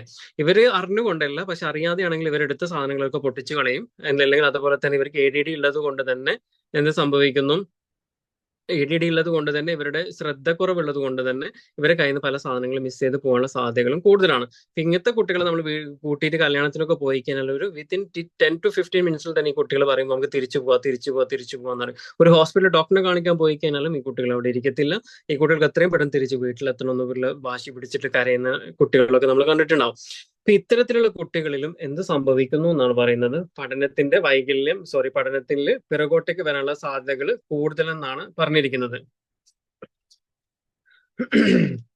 അപ്പം ഈ ശ്രദ്ധക്കുറവ് എന്തുകൊണ്ട് എന്നുള്ളത് ചോദിച്ചു കഴിഞ്ഞാല് പ്രസവത്തോടു കൂടി വരുന്ന പ്രശ്നങ്ങൾ കൊണ്ടാണ് പിന്നെ ഏറെക്കുറെയൊക്കെ ഈ ശ്രദ്ധക്കുറവ് വരുന്നു എന്നുള്ളതാണ്. അതുപോലെ തന്നെ മെയിൻ ആയിട്ട് പാരമ്പര്യമായിട്ടും കിട്ടും എന്നുള്ളതാണ് ഈ ശ്രദ്ധക്കുറവ് എന്നുള്ള പ്രശ്നം. പാരമ്പര്യമായിട്ടെന്ന് പറഞ്ഞു കഴിഞ്ഞാൽ അച്ഛനിൽ നിന്നാണ് കിട്ടാറുള്ളത്. ഇപ്പൊ ഈ അച്ഛനിൽ നിന്ന് കിട്ടുമെന്ന് പറഞ്ഞ സമയത്തും ആൺമക്കളിലാണ് കമ്പാരിറ്റീവ്ലി കൂടുതൽ കാണുന്നത്, ആൺകുട്ടികളിലാണ് ഇത്തരത്തിലുള്ള പ്രശ്നങ്ങൾ കാണുന്നത്. അതിനോടൊപ്പം തന്നെ ബ്രെയിനിൽ ഉണ്ടാകുന്ന ചില പ്രശ്നങ്ങളൊക്കെ കൊണ്ടും ഇത് സംഭവിക്കും എന്നുള്ളതാണ്. നമുക്കറിയാം ഡെലിവറിന്റെ ടൈമിലൊക്കെ വരുന്ന പ്രശ്നങ്ങൾ ഉണ്ടാവുമല്ലോ അല്ലെ? ഡെലിവറിന്റെ സമയത്തൊക്കെ ഉണ്ടാകുന്ന കോംപ്ലിക്കേഷൻസ് ഒക്കെ ഇതുപോലത്തെ പ്രശ്നങ്ങൾ സൃഷ്ടിക്കും എന്നുള്ളതാണ് പഠനങ്ങൾ തെളിയിക്കുന്നത്, പഠനങ്ങൾ പറഞ്ഞിരിക്കുന്നത്. പിന്നെ നമ്മൾക്കറിയാം പിന്നെ ഈ ഹൈപ്രാക്ടിക് ആവാനുള്ള കാരണം, നമ്മൾ ഈ ഹൈപ്രാക്ടിക് ആയിട്ടുള്ള കുട്ടികളെ നമ്മൾ വല്ലാതെ അടിക്കുക, ദ്രോഹിക്കുക, അല്ലെ? ഭയങ്കര ചീത്ത പറയാം, നമുക്കും സങ്കടങ്ങളും ഉണ്ടാവും. നമ്മൾ മറ്റുള്ളവർ പറയുന്നത് കേട്ടിട്ടായിരിക്കും നമ്മളുടെ ഈ ഹൈപ്രാക്ടിക് ആയിട്ടുള്ള കുട്ടികളെ ദ്രോഹിക്കാൻ അടിക്കുന്നുണ്ടാവും. ആ സമയത്ത് മറ്റുള്ളവർ പറയും നിന്റെ മകൻ അങ്ങനെ ചെയ്തു ഇങ്ങനെ ചെയ്തു എന്ന് പറയുമ്പോൾ അതേ ദേഷ്യം വന്ന് നമ്മുടെ കുട്ടികളിൽ തീർത്ത് കുറച്ച് കഴിയുമ്പോൾ നമുക്ക് കുറ്റബോധം ഉണ്ടാവും. പക്ഷേ ഇതെല്ലാം അടിയൊക്കെ കിട്ടിക്കൊണ്ടിരിക്കുന്ന സമയത്ത് കുട്ടി പറയും അമ്മ ഇനി ഞാൻ അങ്ങനെ ചെയ്യില്ല, അമ്മ ഞാൻ അങ്ങനെ ചെയ്യില്ല എന്നിങ്ങനെ പറഞ്ഞുകൊണ്ടിരിക്കുന്നുണ്ടാവും അല്ലെ? പക്ഷേ അടിയും കിട്ടി ഇതൊക്കെ പറയുകയും ചെയ്ത് വിത്തിൻ 10 മിനിറ്റ്സ് ആകുമ്പോഴേക്ക് കുട്ടി വീണ്ടും ചെയ്യും പല കാര്യങ്ങളും. നമ്മൾ വിചാരിക്കും ഇത്രയും അടിച്ചിട്ടും എന്താണ് കുട്ടി ഇങ്ങനെ ചെയ്യുന്നത് അല്ലെ? ഞാൻ എത്രമാത്രം കുട്ടിയെ പറഞ്ഞു ഉപദേശിച്ചു കൊടുത്തു, എന്നിട്ട് എന്താണ് വീണ്ടും കുട്ടി ഇങ്ങനെ ചെയ്യുന്നത് അല്ലെ? അപ്പൊ ഇങ്ങനെയുള്ള കുറെ ചോദ്യങ്ങൾ അല്ലെങ്കിൽ ഇങ്ങനെയുള്ള കുറെ കാര്യങ്ങളൊക്കെ ഈ കുട്ടിയിൽ ഉണ്ടാവുന്ന സമയത്ത് ഒരു കാര്യം നിങ്ങൾ മനസ്സിലാക്കുക, ഈ ഹൈപ്രാക്ടിക് ആയിട്ടുള്ള കുട്ടികൾ മനഃപൂർവ്വമല്ല ഇങ്ങനെ ഒരു അവസ്ഥയിലേക്ക് എത്തുന്നുള്ളത് ആദ്യം നിങ്ങൾ മനസ്സിലാക്കാം. എന്തുകൊണ്ടാണ് ഇവരുടെ ഇങ്ങനെ സംഭവിക്കുന്നത് ചോദിച്ചു കഴിഞ്ഞാൽ നമ്മുടെ ശരീരത്തിൽ എന്തെങ്കിലും അധികമായി കഴിഞ്ഞാൽ അത് പുറം കളയാൻ വേണ്ടിയിട്ട് നമ്മളെ ശരീരം, നമ്മളെ ബ്രെയിന് നമ്മളെ ബോഡിക്ക് ഒരു കൊടുക്കുന്ന ഒരു മെസ്സേജ് ഉണ്ട്. ആ മെസ്സേജിന്റെ ഫലമായിട്ടാണ് നമ്മൾ പല കാര്യങ്ങളും ചെയ്യുന്നത് അല്ലെ? പക്ഷേ ഈ നമുക്ക് നമ്മുടെ ശരീരത്തിൽ പ്രൊഡ്യൂസ് ചെയ്തിട്ടുള്ള ഊർജ്ജം, എനർജി എന്ന് പറയുന്നത് നമ്മൾ വേറെ എന്തെങ്കിലും വർക്ക് ചെയ്യുന്നതോട് കൂടി അത് പോയി. രാവിലെ ഡ്യൂട്ടിക്ക് പോകുന്ന എനർജി ആയിരിക്കില്ല തിരിച്ച് നമ്മൾ വീട്ടിലേക്ക് വരുന്ന സമയത്ത്. പക്ഷേ ഹൈപ്രാക്ടിക് ആയിട്ടുള്ള കുട്ടികളിൽ അങ്ങനെയല്ല. അവരിൽ എന്താ സംഭവിക്കുന്നു ചോദിച്ചു കഴിഞ്ഞാൽ പിന്നെ അവർക്ക് എനർജി കൂടുതലായിട്ട് ഉണ്ടാവുകയും ചെയ്യുന്നു. ആ എനർജി അവർ അവിടെയും ചാടി ഇവിടെയും ചാടി, അല്ലെങ്കിൽ ഫുട്ബോൾ കളിക്കാൻ പോയി, ക്രിക്കറ്റ് കളിക്കാൻ പോയി, ടെന്നീസ് കളിക്കാൻ പോയി, മറ്റുള്ള ഗെയിംസ് എല്ലാം കളിച്ച് കഴിഞ്ഞിട്ട് പോലും ആ കുട്ടി അതേ ലെവൽ, ഒരു ടയർഡ്നെസ്സും ഇല്ലാതെ അതേ ലെവലിൽ നിൽക്കുന്നു. എന്തുകൊണ്ട്? ഒരു ഭാഗത്തു കൂടി എനർജി കുറയുമ്പോൾ, എനർജി പുറത്തേക്ക് പോകുന്ന സമയത്ത് മറ്റൊരു വശത്തോടു കൂടി എനർജി കൂടി വരികയെന്ന ഒരവസ്ഥയാണ്. അപ്പൊ അവിടെ നമ്മൾ അച്ഛൻ പറഞ്ഞിട്ടോ അമ്മ പറഞ്ഞിട്ടോ അല്ലെങ്കിൽ ടീച്ചേഴ്സ് പറഞ്ഞിട്ടോ ഒരു കാര്യമില്ല. അവരുടെ ബ്രെയിൻ പറയുന്നത് മാത്രമേ ആ കുട്ടികൾക്ക് ഏറ്റെടുക്കാൻ വേണ്ടി സാധിക്കുകയുള്ളൂ, അല്ലെങ്കിൽ ആ ബ്രെയിൻ കൊടുക്കുന്ന മെസ്സേജിനനുസരിച്ച് മാത്രമേ ആ കുട്ടികളുടെ ബോഡി പ്രവർത്തിക്കുകയുള്ളൂ എന്നുള്ളതാണ് സത്യം. അപ്പൊ അവരുടെ ബ്രെയിൻ പറഞ്ഞിടാ നീ അത് ചെയ്യ്, ഇങ്ങനെ ചെയ്യ്, അത് ചെയ്യ്, ഇത് ചെയ്യ്, കാരണം അവർക്ക് ഇങ്ങനെ പ്രൊഡ്യൂസ് ചെയ്തുകൊണ്ടിരിക്കുകയാണ്, അവരുടെ എനർജി ഇങ്ങനെ കൂടിക്കൊണ്ടിരിക്കുകയാണ്. അപ്പൊ ബ്രെയിൻ ഇങ്ങനെ മെസ്സേജ് കൊടുത്തുകൊണ്ടിരിക്കും. അതിന്റെ ഫലമായിട്ടാണ് കുട്ടികൾ ഇങ്ങനെ തലകുത്തി മറിയുന്നതും അവിടെയും ചാടി ഇവിടെയും ചാടിയൊക്കെ കളിക്കുന്നതൊക്കെ. അപ്പൊ അങ്ങനെയുള്ള കുട്ടികളെ നമ്മൾ പിടിച്ചടിച്ചിട്ട് കാര്യമുണ്ടോ? അതുപോലത്തെ കുട്ടികൾക്ക് നമ്മൾ ഒരുപാട് അഡ്വൈസ് കൊടുത്ത് നമ്മൾ കേൾക്കുന്നില്ല എന്ന് പറഞ്ഞ് ദേഷ്യപ്പെടുന്ന കാര്യമുണ്ടോ? ഇത്രയും ഉള്ള കുട്ടികളെ മറ്റുള്ളവർ പറയുന്നത് കേട്ടിട്ട് നമ്മൾ ഉപദ്രവിച്ചിട്ട് കാര്യമുണ്ടോ? ഒരു കാര്യമില്ല. കാരണം ഈ കുട്ടികളുടെ ബ്രെയിൻ കൊടുക്കുന്ന മെസ്സേജസ് മാത്രമേ ആക്സെപ്റ്റ് ചെയ്യാനുള്ള ഒരു പവർ ഉള്ളൂ. അതിനനുസരിച്ച് മാത്രമേ അവരുടെ ബോഡി പ്രവർത്തിക്കുകയുള്ളൂ.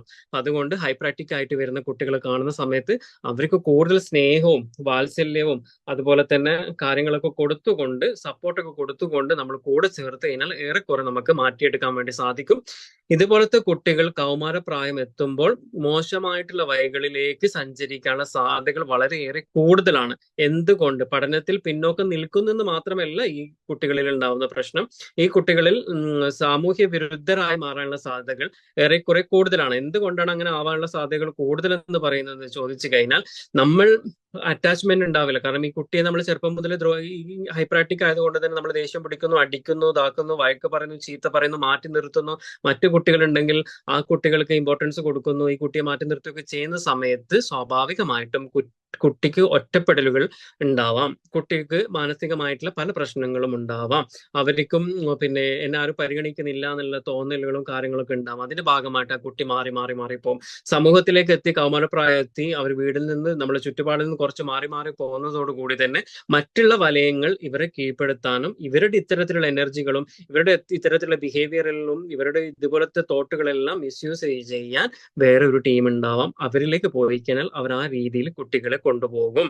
അങ്ങനെ പോയി കഴിഞ്ഞാൽ കൗമാരപ്രായം കഴിഞ്ഞ് പോകുമ്പോൾ ഇത്തരത്തിലുള്ള കുട്ടികൾ മോശമായ രീതിയിലേക്ക് എത്താനുള്ള സാധ്യതകൾ കൂടുതലാണ്. അപ്പൊ അതുകൊണ്ടാണ് പറയുന്നത്, ഇതുപോലത്തെ കുട്ടികളൊക്കെ ഉണ്ടാകുന്ന സമയത്ത് നമ്മൾ അവരെ മനസ്സിലാക്കി അവരുടെ ഷൂസിൽ നിന്നുകൊണ്ട് നമ്മൾ ചിന്തിക്കുക, നമ്മളായിരുന്നു ആ സ്ഥാനത്തെങ്കിൽ എന്ന് മനസ്സിലാക്കിക്കൊണ്ട് നമ്മൾ ഓരോ കാര്യങ്ങൾ പറഞ്ഞു കൊടുക്കുകയും ചെയ്യുകയൊക്കെ ചെയ്യുമ്പോഴാണ് പിന്നെ കറക്റ്റ് ആയിട്ടുള്ള ഒരു ഗൈഡൻസ് കൊടുക്കാൻ പറ്റുള്ളൂ. അങ്ങനെ നിങ്ങൾക്ക് പാരന്റ്സ് എന്നുള്ള നിങ്ങൾക്ക് ചെയ്യാൻ പറ്റണമെങ്കിൽ ഇതുപോലത്തെ വെബിനാറുകളോ അല്ലെങ്കിൽ മറ്റുള്ള ക്ലാസ്സുകളോ ഒക്കെ അറ്റൻഡ് ചെയ്ത് ആ കുട്ടിയുടെ അവസ്ഥകളെ കുറിച്ച് മനസ്സിലാക്കി പഠിച്ച് പ്രൊഫഷണൽ സഹായങ്ങൾ തേടുകയൊക്കെ ചെയ്തിട്ട് വേണം നിങ്ങൾ മുന്നോട്ട് പോകാൻ വേണ്ടിയിട്ട്. അപ്പം നമ്മുടെ വെബിനാർ ഓൾമോസ്റ്റ് ക്ലോസ് ചെയ്യുന്ന സമയമായിരിക്കുകയാണ്. അപ്പം നിങ്ങൾക്ക് എല്ലാവർക്കും ഈ വെബിനാർ വളരെ യൂസ്ഫുൾ ആകുന്നുണ്ട് എന്നുള്ളൊരു വിശ്വാസത്തിലാണ് ഉള്ളത്. ഒരു 2-3 ടോപ്പിക്കും കൂടെ പറഞ്ഞിട്ട് ഞാൻ സ്റ്റോപ്പ് ചെയ്യാണ്. വേറെ ഒന്നുമല്ല, നമുക്ക് സൈക്കോ ആൻഡ് എഡ്യൂക്കേഷണൽ പ്രോബ്ലംസ്, അതായത് ഇപ്പൊ ഇത്രയും പറഞ്ഞ ഫിസിക്കൽ റീസൺസോ അല്ലെങ്കിൽ മെന്റൽ ഡിസ്റ്റർബൻസോ അതൊന്നും ഇല്ലാതെ വരുന്ന കുട്ടികൾ ഉണ്ടാവും അല്ലെ. വെറും ബേസിക്കിന്റെ ലാക്ക് ഓഫ് ബേസിക് മാത്രം സംഭവിക്കുന്ന കുട്ടികളുണ്ടാവും. ഈ അങ്ങനെയുള്ള കുട്ടികളെയും നമുക്ക് എന്താ പറയാ കുറേയും കൂടെ സപ്പോർട്ട് ചെയ്ത് മുന്നോട്ട് കൊണ്ടുവരേണ്ടതുണ്ട്.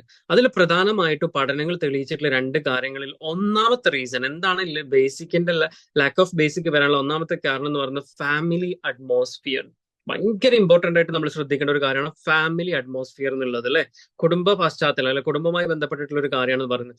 അതിൽ ഒന്നാമത് തന്നെ പറയുന്നത്, നമ്മൾക്കറിയാം ഒരു മകനുണ്ടായി അല്ലെങ്കിൽ ഒരു മകളുണ്ടായി, ആ കുട്ടി ഇങ്ങനെ പഠിച്ചുകൊണ്ടിരിക്കുന്ന സമയത്തായിരിക്കും ഒരു സെക്കൻഡ് ബേബി വരുന്നുണ്ടാവാം. ഈ സെക്കൻഡ് ബേബി വരുന്നതോടുകൂടി പിന്നെ വേണ്ട രീതിയിൽ പരിഗണന ആദ്യത്തെ ആൾക്ക് കൊടുക്കാൻ വേണ്ടി സാധിക്കില്ല. പിന്നെ ഈ സെക്കൻഡ് ബേബിന്റെ ഡെലിവറി കഴിഞ്ഞ ശേഷം ഈ അമ്മയിൽ എന്ത് സംഭവിക്കും, മൂഡ് ഡിസോർഡർ വരാനുള്ള സാധ്യതകളുണ്ട്. അവർക്ക് ഹോർമോണൽ പ്രോബ്ലംസ്, ശാരീരിക പ്രശ്നങ്ങൾ, മെന്റൽ ഇഷ്യൂസ്, അങ്ങനെ പലതും ഇവരും പല സ്റ്റേജിലൂടെ കടന്നു പോകുന്നുണ്ടാവും. ഈ സമയത്തൊക്കെ ഈ കുട്ടിയോട് ദേഷ്യപ്പെടുകയും സംസാരിക്കുകയൊക്കെ ചെയ്തെന്ന് വന്നേക്കാം മൂത്ത ആളുടെ അടുത്ത് അല്ലെ. കുട്ടിയെ ഉറങ്ങുന്ന സമയത്ത് ഇത്രയും കഷ്ടപ്പെടുത്തിട്ട് ചെറിയ കുട്ടി നമ്മൾ കടത്തി ഉറക്കിയിട്ട് ഇങ്ങോട്ട് തിരിയുമ്പോഴായിരിക്കും മൂത്ത ആള് വന്ന് ഒരു ബുക്കോ പെൻസിലോ എടുത്ത് വന്നിട്ട് അവിടെ ഇരുന്നിട്ട് ഈ എന്നൊക്കെ പറയുന്നുണ്ടാവുക. നമ്മൾക്ക് ദേഷ്യം വരുമല്ലോ സ്വാഭാവികമായിട്ടും. അങ്ങനെ വരുന്ന സമയത്ത് നമ്മൾ ഈ മൂത്ത കുട്ടിനോട് ഏതെങ്കിലും രീതിയിൽ പറയുകയൊക്കെ ചെയ്ത് കഴിഞ്ഞാൽ അതോടുകൂടി ആ കുട്ടികളിൽ പഠനത്തിനോടുള്ള താല്പര്യം കുറയും എന്നുള്ളതാണ് പഠനങ്ങൾ പറയുന്നത്. അങ്ങനെ കുറയുന്നതോടുകൂടി തന്നെ ഈ ഹസ്ബൻഡ് ആൻഡ് വൈഫ് തമ്മിലുള്ള ഭയങ്കര പ്രശ്നങ്ങൾ, കൂട്ടുകുടുംബങ്ങളാണ്, കൂട്ടുകുടുംബത്തിൽ ഉണ്ടാകുന്ന പ്രശ്നങ്ങൾ, കലഹങ്ങൾ, മദ്യപിച്ച് വരുന്നു, അച്ഛൻ മദ്യപിച്ച് വരുന്നു, അവർ ആ പ്രശ്നങ്ങൾ ഉണ്ടാക്കുന്നു, അല്ലെങ്കിൽ ബ്രദേഴ്സോ മറ്റ് അങ്കിൾസോ മദ്യപിച്ച് വരുന്നു, മോശമായ വാക്കുകൾ പറയുന്നു, വഴക്കുകൾ ഉണ്ടാകുന്നു, മറ്റെന്ത് തർക്കങ്ങൾ സംഭവിക്കുന്ന സമയത്തൊക്കെ കുട്ടിയുടെ മാനസികാവസ്ഥയിൽ ബാധിക്കുന്നുണ്ടെന്ന് നിങ്ങൾ മനസ്സിലാക്കുക.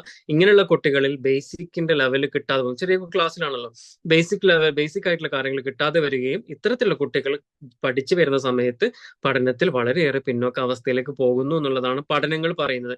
അതോടൊപ്പം തന്നെ വളരെ ഖേദകരമായിട്ടുള്ള ഒരു കാര്യം എന്ന് പറയുന്നത് സ്കൂളിലുള്ള പ്രശ്നമുണ്ട്. ഈ സ്കൂൾ അറ്റ്മോസ്ഫിയർ എന്ന് പറയുന്നത്, ഈ സ്കൂളിനെ സംബന്ധിച്ചിടത്തോളം ചില സ്കൂൾ ഏകദേശം പൂട്ടാറായി എന്നുള്ള അവസ്ഥയിൽ എത്തുന്ന സമയത്ത് മാനേജ്മെന്റ് വലിയൊരു പരിഗണന കൊടുക്കില്ല, ടീച്ചേഴ്സിന് വേണ്ട രീതിയിൽ സാലറി കൊടുക്കുന്നില്ല. ഇങ്ങനെയൊക്കെ പ്രശ്നങ്ങൾ വരുന്ന സമയത്ത് എന്ത് സംഭവിക്കുന്നു എന്ന് വെച്ച് കഴിഞ്ഞാൽ ടീച്ചേഴ്സ് വേണ്ട രീതിയിൽ ബേസിക്കോ ഒരു ആത്മാർത്ഥമായിട്ടുള്ള പഠിപ്പിക്കൽ ഇല്ലാതെ വരികയാണല്ല. കുറെ ടീച്ചേഴ്സ് വളരെ നന്നായിട്ട് ആത്മാർത്ഥത്തിൽ പഠിപ്പിക്കുന്നവരുണ്ട്, ചിലരില്ല. അങ്ങനെ സംഭവിക്കുകയാണെങ്കിൽ എന്നാണ് പറയുന്നത്. അപ്പൊ അങ്ങനെ ബേസിക് കറക്റ്റ് ആയിട്ട് പറഞ്ഞു കൊടുക്കുകയും ആത്മാർത്ഥത ഇല്ലാതെ പഠിപ്പിക്കുകയും അങ്ങനെയൊക്കെ ചെയ്യുകയാണെന്നുണ്ടെങ്കിൽ അത്തരത്തിലുള്ള കുട്ടികളിലും ബേസിക് കിട്ടണമെന്നില്ല. അങ്ങനെ വരുന്ന സമയത്തും പഠനത്തിൽ പിന്നോക്ക അവസ്ഥയിലേക്ക് പോകും എന്നുള്ളതാണ് പറയുന്നത്. അതിന് ഉദാഹരണമായിട്ട് മാണിക്കക്കല്ല് എന്ന് പറഞ്ഞ ഒരു സിനിമ, പൃഥ്വിരാജിന്റെ ഒരു സിനിമ ഉണ്ട്. അത് കണ്ടവർക്ക് മനസ്സിലാവും. അതാണ് ഈ സ്കൂളിന്റെ റീസൺ പറഞ്ഞിരിക്കുന്നത്, ലാക്ക് ഓഫ് ബേസിക്കിന്റെ കൂടെ. പിന്നെ നമ്മൾ പറയുന്നത് സൊസൈറ്റിയാണ്, സമൂഹത്തെ കുറിച്ചാണ്. നമ്മൾ താമസിക്കുന്ന ഏരിയയിൽ ഒട്ടും എഡ്യൂക്കേഷൻ ഇല്ലാത്ത ആൾക്കാരാണ്, പഠനത്തിന് യാതൊരു പ്രാധാന്യം കൊടുക്കാത്ത ആൾക്കാർക്കിടയിലാണ് നമ്മുടെ കുട്ടികൾ വളരുന്നുണ്ടെങ്കിൽ തീർച്ചയായിട്ടും നമ്മുടെ കുട്ടികളിൽ പിന്നെ പഠിക്കാനുള്ള താല്പര്യം കുറയുകയും ക്ലാസ്സിൽ പോകാതിരിക്കുകയൊക്കെ ചെയ്യുമെന്നാണ് പറയുന്നത്.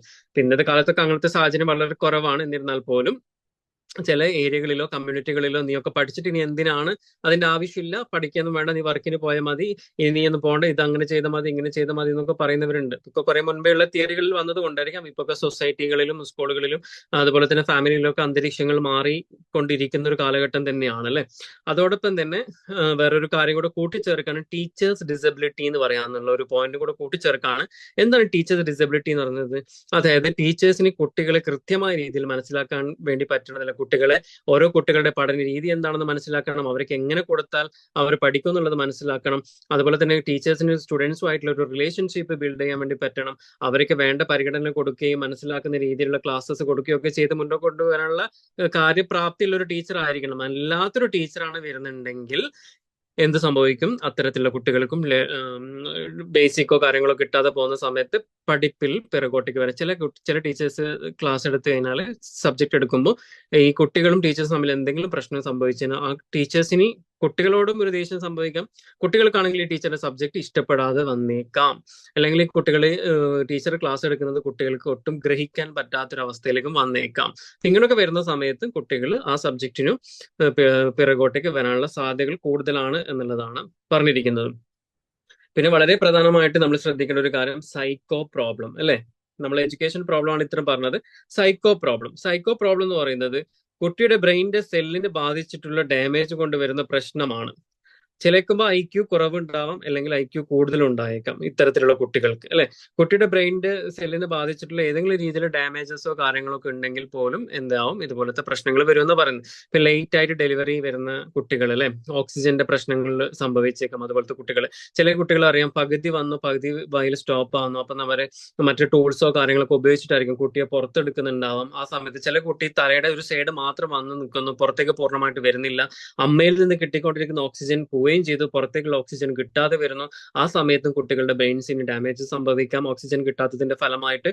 അതുപോലെ തന്നെ കുട്ടികളെ നമ്മൾ പുറത്തെടുത്തതിന് ശേഷം കുട്ടികൾ കരയാൻ വേണ്ടിയിട്ട് ഡിലേ ആയി കഴിഞ്ഞാൽ ആ സമയത്ത് ഡോക്ടേഴ്സ് ചെയ്യേണ്ട കുറച്ച് കാര്യങ്ങളുണ്ട്. ആ കാര്യങ്ങൾ ചെയ്യുന്നതിലൊക്കെ എന്തെങ്കിലും ഡിലേ സംഭവിച്ച് അവിടെയൊക്കെ പ്രശ്നം വന്നു കഴിഞ്ഞാലും ബ്രെയിൻസിന് ഡാമേജ് സംഭവിക്കാം. അതുപോലെ തന്നെ വയറ്റിന്റെ അകത്ത് മഷി പൊട്ടി കുടിച്ചു പോയി എന്നൊക്കെ പറയുന്നത് കേട്ടിട്ടില്ല നമ്മൾ. അങ്ങനെയൊക്കെ സംഭവിക്കുന്ന സമയത്തും കുട്ടികളുടെ ബ്രെയിനിന് ഡാമേജ് സംഭവിച്ചേക്കാന്ന് പറയുന്നുണ്ട്. അപ്പൊ അതിന്റെ ഒക്കെ ഫലമായിട്ട് കുട്ടികളിൽ സ്ലോ ലേണിംഗ് പ്രോബ്ലംസ് ഉണ്ടായേക്കാം. അതുപോലെ തന്നെ ഇത്തരത്തിലുള്ള കുട്ടികൾക്ക് പെർഫോമൻസിന്റെ അളവ് വളരെ കുറഞ്ഞു വന്നേക്കാം എന്നുള്ളതാണ് പറയുന്നത്. ഇത്തരത്തിലുള്ള എല്ലാ കാര്യങ്ങളും കേട്ട സ്ഥിതിക്ക് ഇത്രയും പ്രശ്നങ്ങൾ നമ്മൾ മനസ്സിലാക്കി കഴിഞ്ഞാൽ എല്ലാത്തിലും പറയുന്ന മെയിൻ പോയിന്റ് എന്ന് പറയുന്നത്, ഒന്ന് അവർക്ക് സ്നേഹവും വാത്സല്യവും കരുതലും കൊടുക്കുക.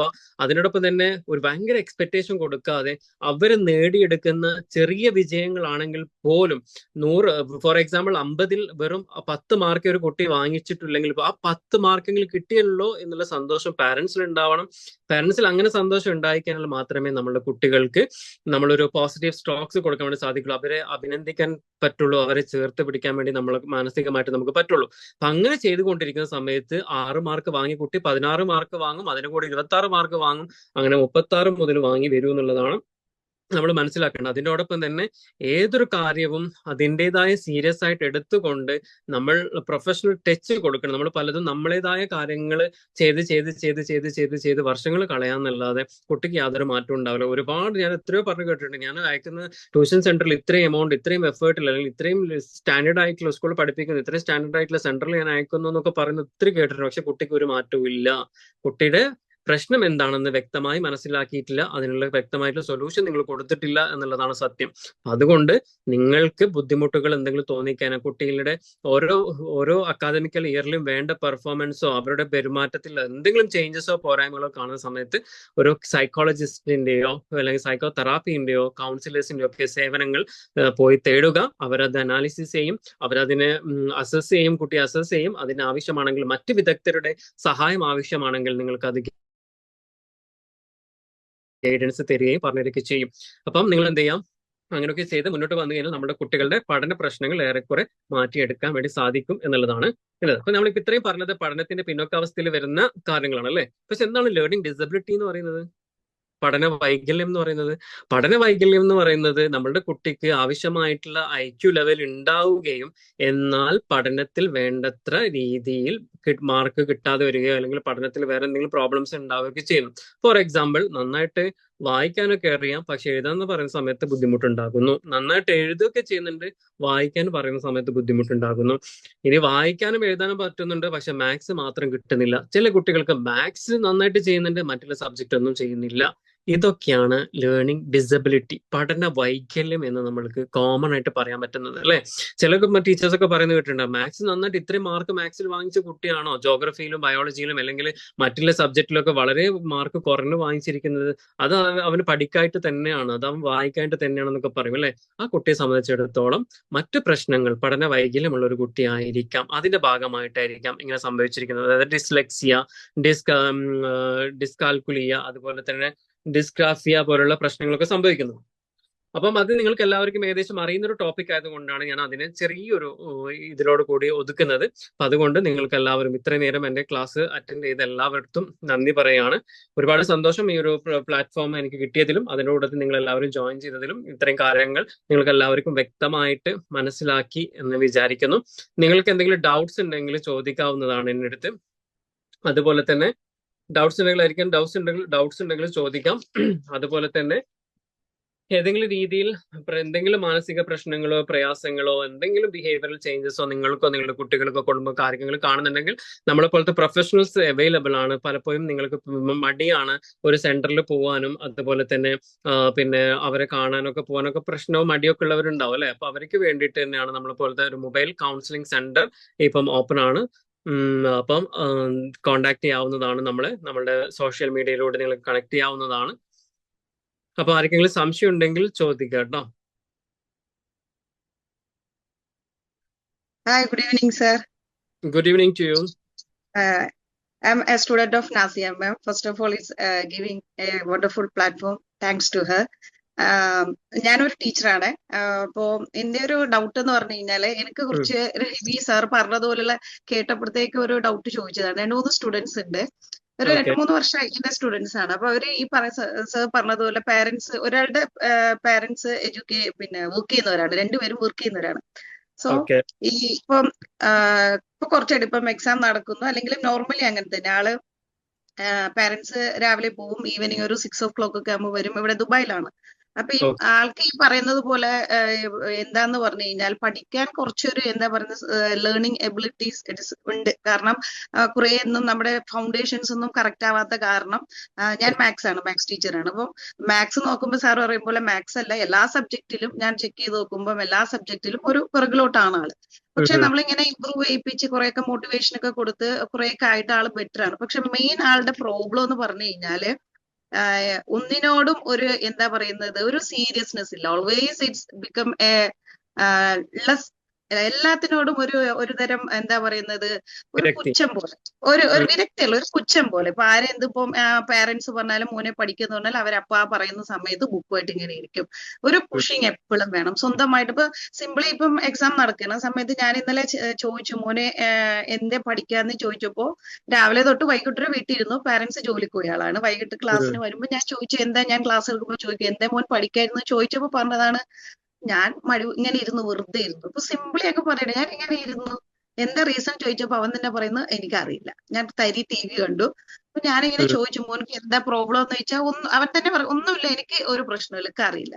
അപ്പൊ ഇതിങ്ങനെ അവരുടെ പാരന്റ്സ് എന്നോട് ഇപ്പൊ എപ്പോഴും ഇങ്ങനെ പറയും, ടീച്ചറെ ഞാൻ എന്താ ചെയ്യേണ്ടത്. അപ്പൊ ഞാനിങ്ങനെ എന്നാലാവുന്ന വിധമൊക്കെ ഹെൽപ്പ് ചെയ്ത് ഇങ്ങനെ ഇമ്പ്രൂവ്മെന്റ് ആയി പോകുന്നുണ്ട്. പക്ഷെ ഈ ഒരു ഇതിനെ എങ്ങനെയാണ് സർ ഓവർകം ചെയ്യാൻ, അല്ലെങ്കിൽ ആ പാരന്റ്സിനെ നമുക്ക് എങ്ങനെ ഹെൽപ്പ് ചെയ്ത്, ഞാനും ഒരു പാരന്റ് ആണ്, പക്ഷെ എങ്ങനെയാണ് അവർക്ക് ഇങ്ങനെ നമുക്ക് എന്താണ് ഒരു പോകുമ്പോൾ പറഞ്ഞു കൊടുക്കാൻ പറ്റുന്നത്, നമ്മളെ ഒരു ടീച്ചർ എന്ന നിലയ്ക്ക് എങ്ങനെയാണ് അവരിത് കുട്ടി ഈ ഒരു എല്ലാത്തിനോടുള്ള ഒരു ലേസിനെസ് അല്ല, എല്ലാത്തിനോടും ഒരു പുച്ഛം പോലെ ഒരു ഓക്കെ എന്നുള്ള ഒരു ഇത്. ഇപ്പൊ ഒരു ചാപ്റ്റർ പഠിക്കുകയാണെങ്കിൽ ഒരു ക്വസ്റ്റ്യൻ പഠിച്ചു കഴിഞ്ഞാൽ അത് എനഫ്, ഇത് എനിക്കിത് മതി, അല്ലെങ്കിൽ പാസ്സായാലും വേണ്ടൂല, പാസ്സായില്ലെങ്കിൽ അങ്ങനത്തെ ഒരു ഇത്. പക്ഷെ ഈ പറയും പോലെ ബാക്കി കാര്യങ്ങൾക്കൊക്കെ ഇൻട്രസ്റ്റ് ആണ്. ന്യൂ ജനറേഷന്റെ ഗെയിം കളിക്കുക, TV കാണുക, ടാബ് ഉപയോഗിക്കുക, ഇങ്ങനത്തെയൊക്കെ. ഓക്കെ. ഇത്തരത്തിലുള്ള കാര്യങ്ങൾ വരുന്ന സമയത്ത് കുട്ടി ഏത് സ്റ്റാൻഡേർഡിലാണ് പഠിക്കുന്നത്? ഇപ്പൊ ഹലോ, 7th സർ, 7th. അപ്പൊ നമ്മൾ ഒരു കാര്യം മനസ്സിലാക്കേണ്ടത് വെച്ച് കഴിഞ്ഞാല് നമ്മളുടെ കുട്ടി കുറെ മുൻപേ ബേസ് കിട്ടാതെ പോയിട്ടുള്ള കുട്ടികളിലാണ് പൊതുവെ ഇങ്ങനത്തെ ഒരു പ്രശ്നം കാണാറുള്ളത്. ഒന്നാമത്തേത് അത്. രണ്ടാമത്തേന്ന് പറയുന്നത് വീട്ടിൽ വേണ്ടത്ര രീതിയിൽ കുട്ടിക്ക് അറ്റൻഷൻ കൊടുക്കാതിരിക്കുകയാണെങ്കിൽ, അല്ലെങ്കിൽ വേണ്ട പരിഗണന കിട്ടാതിരിക്കുകയാണെങ്കിൽ, അതായത് കുട്ടി ഞാൻ നേരത്തെ പറഞ്ഞതുപോലെ തന്നെ ഒരു 10 മാർക്ക് പറഞ്ഞ, ഓ ഇതേ വാങ്ങിച്ചിട്ടുള്ളൂ, ഇതേ നിനക്ക് കിട്ടിയിട്ടുള്ളൂ, ഇത്രയും നീനോട് പറഞ്ഞിട്ട് നീ ഇങ്ങനെ ചെയ്തിട്ടുള്ളൂ. എപ്പോഴും നമ്മുടെ കുട്ടികൾക്ക് ഒരു നെഗറ്റീവ് ഇമ്പാക്റ്റഡ് വേർഡ്സ് ആണ് നമ്മുടെ പാരന്റ്സിൽ നിന്നോ മറ്റിൽ നിന്നൊക്കെ കിട്ടിക്കൊണ്ടിരിക്കുന്നുണ്ടെങ്കിൽ ഇത്തരത്തിലുള്ള കുട്ടികളിൽ പിന്നെ അങ്ങോട്ടേക്ക് വരുന്ന സമയത്ത് പുച്ഛ മനോഭാവം കൂടുതലായിട്ട് കാണുന്നുണ്ട് എന്നുള്ളതാണ്. ഒന്നാമത്തെ കാരണം നേരത്തെ പറഞ്ഞതുപോലെ തന്നെ ബേസിന്റെ പ്രോബ്ലം ഉള്ള കുട്ടികൾക്ക് പലപ്പോഴും മറ്റുള്ള കുട്ടികളുമായിട്ട് കമ്പയർ ചെയ്യുന്ന സമയത്ത് പെർഫോമൻസ് വളരെ കുറഞ്ഞ രീതിയിൽ തോന്നും. ഈ കുറഞ്ഞ രീതിയിൽ തോന്നുന്ന സമയത്ത് ടീച്ചേഴ്സ് ആണെങ്കിലും പാരന്റ്സ് ആണെങ്കിലും ഏതെങ്കിലും കമ്പാരിസൺ നടത്തിയിട്ടുണ്ടെങ്കിൽ പിന്നെ അവർക്ക് അവരൊക്കെ പഠിക്കുന്ന ഒരു ആൾക്കാരാണ്, ഇപ്പൊ നമ്മള് ഇത്ര പഠിച്ചിട്ട് നമുക്ക് ഇങ്ങനെയൊക്കെ പറ്റുന്നുള്ളൂ എന്നുള്ളൊരു തോന്നലുണ്ടാവും. ഈ തോന്നലൊക്കെ നമ്മൾ ഉള്ളിൽ ഇങ്ങനെ പറയാതെ കൊണ്ട് നടക്കുന്ന സമയത്ത് പിന്നീട് നമ്മൾക്ക് കുറെ ക്ലാസ്സിലോട്ട് കയറി ഇപ്പൊ 7th സ്റ്റാൻഡേർഡ് എത്തിയല്ലോ, ഇതൊക്കെ ഈ ഒരു സംഭവം ഇങ്ങനെ വളർന്ന് വന്നുകൊണ്ടിരിക്കുകയാണ് ഇവരുടെ മനസ്സിൽ. ഇതൊക്കെ വളർന്ന് വന്നുകൊണ്ടിരിക്കുന്നു എന്ന് പറയുന്ന സമയത്ത് തന്നെ ഈ ടീച്ചേഴ്സ് ആണെങ്കിലും പിന്നെ അതുപോലെ തന്നെ പാരന്റ്സിനൊക്കെ ഇങ്ങനെ കുട്ടിയുടെ ഓരോ മാർക്കും കാറ്റഗറീസ് എല്ലാം അതാത് സമയത്ത് തന്നെ നോക്കി വ്യക്തമായി പറഞ്ഞു കൊടുക്കുകയും അവർ അപ്രീസിയേറ്റ് ഒക്കെ ചെയ്തിട്ടുണ്ടെങ്കിൽ ഒന്നും കൂടി ഇൻട്രസ്റ്റ് ആയി ഇരുന്നേന്. ഒന്നാമത് ബേസിന്റെ പ്രോബ്ലം ഉണ്ട്, ഫൗണ്ടേഷൻ ക്ലിയറൻസ് കൊടുക്കണം നന്നായിട്ട്. ഫൗണ്ടേഷൻ കിട്ടിയാൽ തന്നെ കുട്ടിക്ക് ഒരു ആത്മവിശ്വാസം കൂടുകയും ആത്മവിശ്വാസത്തിനോടൊപ്പം തന്നെ നേരത്തെ പറഞ്ഞതുപോലെ ചെറിയ ചെറിയ നല്ല കാര്യങ്ങൾ, ചെറിയൊരു 5 മാർക്കാണോ 10 മാർക്കോ 2 മാർക്കാണെങ്കിലും അതിനെ അപ്രീസിയേറ്റ് ചെയ്ത് നമ്മളിങ്ങനെ ഇൻഫോഴ്സ്മെന്റ് നമ്മൾ കൊടുക്കുകയാണെന്നുണ്ടെങ്കിൽ ഈ കുട്ടിയുടെ ഈ പുച്ഛ മനോഭാവത്തിൽ നിന്ന് ഏറെക്കുറെ നമ്മൾക്ക് മാറ്റിയെടുക്കാൻ വേണ്ടി സാധിക്കൂ എന്നുള്ളതിൽ യാതൊരു സംശയമില്ല. അതിനോടൊപ്പം തന്നെ കുട്ടി ഈ ഒരു പ്രശ്നം എന്ന് പറയുന്ന സമയത്ത് മറ്റ് ബിഹേവിയറൽ ചേഞ്ചസ് ഉണ്ടോ എന്നുള്ളത് കൂടെ നമ്മൾ അസസ് ചെയ്യണം. വേറെ ഏതിലാണ് കുട്ടി ഇൻട്രസ്റ്റിംഗ് കൂടുതലായിട്ടുള്ളത്, അതായത് ഇപ്പൊ നമുക്കറിയാം സോഷ്യൽ മീഡിയ, മറ്റേ ഇലക്ട്രോണിക്കൽ ഡിവൈസസ്, ഇതിലോട്ടൊക്കെയാണ് ഇവർ കൂടുതൽ പോകുന്നുണ്ടെങ്കിൽ ഇത്തരത്തിലുള്ള കുട്ടികൾക്ക് പഠനത്തിനോടൊന്നും വലിയൊരു താല്പര്യം ഉണ്ടാവില്ല. അത്തരത്തിലുള്ള താല്പര്യമില്ലാത്ത കുട്ടികളുടെ അടുത്ത് നമ്മൾ എന്ത് പറഞ്ഞു കഴിഞ്ഞാലും നോക്കാം, ചെയ്യാം, അങ്ങനെയുള്ള മനോഭാവം ഉണ്ടാവും. അപ്പൊ നമ്മള് കുറേയും കൂടെ അസസ് ചെയ്ത്, ഈ ഒരു പ്രശ്നം എന്ന് പറയുന്ന ഒരു സുപ്രഭാതത്തിൽ വന്നിട്ടുള്ള ഒരു പ്രശ്നമല്ല, ഇത് കുറെ മുൻപ് ഈ കുട്ടിയിൽ ഉണ്ടാവുന്ന ഒരു ചേഞ്ചസ് ഉണ്ട്. അപ്പൊ അതിന്റെ സോഴ്സ് അല്ലെങ്കിൽ അത് എന്തിന്റെ ബേസ് ചെയ്തിട്ടാണെന്നുള്ളത് നമ്മൾ ഫർദർ അസസ്മെന്റ് നടത്തിയിട്ട് വേണം മനസ്സിലാക്കാൻ വേണ്ടിയിട്ട്. ഇപ്പൊ ടീച്ചർ മാം ചോദിച്ചതുപോലെ എങ്ങനെയാണ് അവരുടെ പാരന്റ്സിനെ ഹെൽപ്പ് ചെയ്യാന്ന് ചോദിച്ചു കഴിഞ്ഞാൽ പാരന്റ്സിനോട് വേറെ കുറെ കാര്യങ്ങൾ നമ്മൾ ചോദിച്ച് മനസ്സിലാക്കണം. കുട്ടി പഠിക്കാനിരിക്കുന്ന റൂമിനെ കുറിച്ച് നമ്മൾ അറിയണം. നിങ്ങൾ വീട്ടിൽ കുട്ടിയോട് ഏത് രീതിയിൽ സംസാരിക്കുന്നു എന്നുള്ളത് നമ്മൾ അറിയണം, അല്ലെ? അതായത് ഈ കുട്ടീനെ സംസാരിക്കുന്ന ചില പാരന്റ്സ് ആഗ്രഹിക്കുകയാണ്, അല്ലെ, എടാ എന്ന് പറയുമ്പോൾ എന്ത് എന്ന് ചോദിച്ച് കുട്ടി വരണമെന്ന് ആഗ്രഹിക്കുന്ന പാരന്റ്സ് ആണ് പൊതുവേ ഉള്ളത്. എടാ എന്ന് ചോദിക്കുന്ന വെർബൽ സൗണ്ട്സ് നെഗറ്റീവ് സൗണ്ട്സ് ആയിട്ട് കുട്ടിയുടെ ബ്രെയിനിലേക്ക് വരികയും എന്തേ എന്ന് തിരിച്ചു ചോദിക്കുകയും ചെയ്യുന്ന രീതിയാണ് കുട്ടികളിൽ ഉണ്ടാവുന്നത്. അപ്പൊ അതുകൊണ്ട് നമ്മൾ ഒരു കുട്ടിയുടെ പ്രശ്നം ഇതാണെന്ന് പറഞ്ഞു കഴിഞ്ഞാൽ അതാണെന്ന് പറ്റില്ല നമുക്ക്. കാരണം ഇത്ര കുറെ കാര്യങ്ങളിനെ നോക്കി കണ്ടും മനസ്സിലാക്കിയിട്ട് വേണം ആ കുട്ടിയുടെ ശരിക്കുള്ള പ്രോബ്ലംസിനെ കുറിച്ച് മനസ്സിലാക്കുക എന്നുള്ളതാണ്. ഇപ്പൊ പാരന്റ്സിന് എങ്ങനെ ഹെൽപ്പ് ചെയ്യാൻ ചോദിച്ചു കഴിഞ്ഞാൽ മാമിന് പറഞ്ഞു കൊടുക്കും. കുട്ടിയെ കൂടുതൽ സപ്പോർട്ട് ചെയ്യുക, കൂടുതൽ കെയർ കൊടുക്കുക, കൂടുതൽ സ്നേഹം കൊടുക്കുക, ചെറിയ ചെറിയ കാര്യങ്ങൾക്കാണെങ്കിൽ അപ്രീസിയേറ്റ് ചെയ്യുക, കുട്ടിയുടെ പിന്നെ സ്ക്രീൻ ടൈം കുറച്ച് കൊണ്ടുവരിക, അതുപോലെ തന്നെ കുട്ടിക്ക് പിന്നെ ബിഹേവിയറിൽ എന്തെങ്കിലും പ്രോബ്ലംസ് ഉണ്ടെന്ന് മനസ്സിലാക്കുക, അതിനുള്ള ചേഞ്ചസ് വേണമെങ്കിൽ തെറാപ്പികൾ കൊടുത്ത് ഇംപ്രൂവ് ചെയ്ത് കൊണ്ടുവരാം. ഇപ്പൊ 7th സ്റ്റാൻഡേർഡ് പഠിക്കാന്ന് പറയുന്ന സമയത്ത് ഓൾമോസ്റ്റ് ക്യാരക്ടറും പിന്നെ ഫിക്സിങ് വന്നുകൊണ്ടിരിക്കുന്ന സമയത്താണ്, ഹോർമോണൽ ചേഞ്ചസ് വന്നുകൊണ്ടിരിക്കുന്ന സമയമാണ്, വോയിസൽ ട്രാൻസ്ഫോർമേഷൻസ്, ഏജിങ്, അതൊക്കെ നടന്നുകൊണ്ടിരിക്കുന്ന സംഭവമാണ്. ഈ ഒരു സമയത്തൊക്കെ സ്വാഭാവികമായിട്ടും ഇതേപോലത്തെ മനോഭാവം കാണാനുള്ള സാധ്യതകൾ ഏറെ കൂടുതലാണ്. അത് ഭയങ്കരമായിട്ട് വരുന്നുണ്ടെങ്കിൽ മാത്രം കൂടുതൽ കോൺസെൻട്രേഷൻ കൊടുക്കുക എന്നുള്ളതാണ്. Okay sir, okay, thank you. Problem main ആയിട്ട് ഈ പറയും പോലെ ഈ GCC പോലുള്ള കൺട്രീസ് അതിന്റെ റുട്ടീൻ എന്ന് പറഞ്ഞാൽ ഇങ്ങനെയാണ്. മോർണിംഗ് 6:30 സ്കൂളിൽ പോകും, 3:30 റിട്ടേൺ ബാക്ക് ഹോം, ഫ്ലാറ്റിലേക്ക് വരുന്നു, ഫ്ലാറ്റിൽ നിന്ന് ഒരു 45 മിനിറ്റ്സ് TV കാണുന്നു, പിന്നെ കം ടു ക്ലാസ്, ദെൻ അത് കഴിഞ്ഞ് വീണ്ടും 6:30 മദ്രസ, ദെൻ 7:30 ആകുമ്പോൾ മദർ വരുന്നു, അപ്പൊ പഠിക്കുക എന്ന് പറയുന്നു. പിന്നെ മെയിൻ ആയിട്ടൊരു പ്രോബ്ലം എന്ന് പറഞ്ഞാൽ ഈ മദറിനോട് ഞാൻ ഇതുപോലെ ഓരോന്ന് മോട്ടിവേഷൻ നമ്മുടെ മക്കളെ പോലെ എന്ന് വെച്ചാൽ നമ്മളിങ്ങനെ പറയുമ്പോൾ അവരുടെ ഭാഗത്ത് അവര് തന്നെ പറയുന്നത് എന്താണ്, എനിക്ക് വയ്യ, എങ്ങനെയെങ്കിലും ഒക്കെ പോണ പോലെ പോട്ടെ, എനിക്ക് വയ്യ, ഇങ്ങനത്തെ ഒരു പോളിസിയാണ് അവര് തന്നെ പറയുന്നത്. കറക്റ്റ്. അപ്പൊ അങ്ങനെ പറയുന്ന ഒരു പാരന്റ് ആണെങ്കിൽ അവർക്ക് പെട്ടെന്ന് ദേഷ്യം വരാനുള്ള ക്യാരക്ടർ ആ ഒരു സംഭവം കൂടുതലായിരിക്കും. അപ്പം കുട്ടിയെടുത്ത് എങ്ങനെ ഇടപഴകുന്നു എന്നുള്ളതും കൂടെ നോക്കണം. അപ്പൊ അങ്ങനെയുള്ള കുട്ടികളാണെങ്കിൽ ഇപ്പൊ 7th സ്റ്റാൻഡേർഡൊക്കെ എത്തിയത് കൊണ്ട് ഞാൻ പറയാണ്, ബെറ്റർ ടു കൺസൾട്ട് ഒരു സൈക്കോളജിസ്റ്റിന്റെ സഹായം തേടുന്നത് നല്ലതാണ്. അറ്റ് ദ സെയിം ടൈം എനിക്ക് തോന്നുന്നത് പാരന്റ്സിനും കൂടെ നമ്മൾ കൗൺസിലിംഗ് കൊടുക്കണം. കാരണം ഈ ഒരു പ്രശ്നം എന്ന് പറയുന്നത് ഒരു പ്രത്യേക ഒരു പോയിന്റോട് കൂടി ഒരിക്കലും വരില്ല. അതിന് ഡിഫറെന്റ് എലമെന്റ്സ് ഉണ്ട്. ആ എലമെന്റ്സ് ഒക്കെ നമ്മൾ മനസ്സിലാക്കണം. അതിനെ നമ്മൾ ശരിക്കും വിലയിരുത്തണം. അത് നമ്മൾ സെക്ഷൻ ടു സെക്ഷന് പോകുന്ന സമയത്ത് നമുക്ക് എന്താണ് റിയൽ നടന്നുകൊണ്ടിരിക്കുന്നതിനെ കുറിച്ചൊരു ശരിക്കുള്ള ഒരു പിക്ചർ നമുക്ക് കിട്ടുള്ളൂ. അത് കിട്ടിക്കഴിഞ്ഞാൽ നമുക്ക് കറക്റ്റ് ആയിട്ട് മാറ്റിയെടുക്കാൻ വേണ്ടി സാധിക്കും. ഞാൻ നേരത്തെ പറഞ്ഞ പോലെ കുട്ടികൾ എന്ന് പറയുന്നത് ഒരു ഡയമണ്ട് ആണ്. നമ്മൾ എത്രത്തോളം പോളിഷ് ചെയ്യുന്നു, ഏത് രീതിയിൽ പോളിഷ് ചെയ്യുന്നു, അതിനനുസരിച്ച് അത് തിളങ്ങിക്കൊണ്ടേയിരിക്കും. നെഗറ്റീവ് ഇമ്പാക്ട് കൊടുത്തു കഴിഞ്ഞാൽ നമ്മൾ കുട്ടികളിൽ നിന്ന് കിട്ടുന്നത് നെഗറ്റീവ് തന്നെയായിരിക്കും. പോസിറ്റീവ് സ്ട്രോക്സ് പോസിറ്റീവ് ഇമ്പാക്റ്റഡ് ആക്കി കൊടുത്തു കഴിഞ്ഞാൽ കുട്ടികൾ പോസിറ്റീവ് ആയിട്ട് തന്നെ കിട്ടുള്ളൂ. Okay, sir. Thank you so much. As a teacher, I can. As also mother, I will be like. Okay, sir. Thank you. ഇനി ആർക്കെങ്കിലും എന്തെങ്കിലും സംശയങ്ങൾ ഉണ്ടെങ്കിൽ തീർച്ചയായിട്ടും ചോദിക്കാം.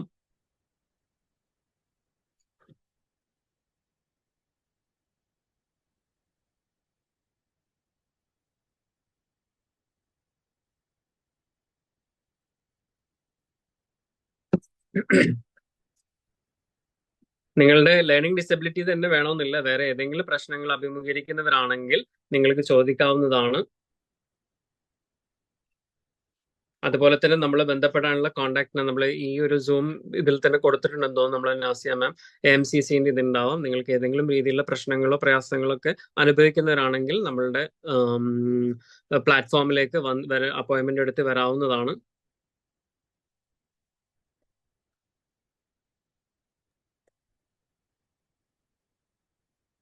ഓക്കെ, നമുക്ക് വൈൻഡ് അപ്പ് ചെയ്യാം. Okay ma'am.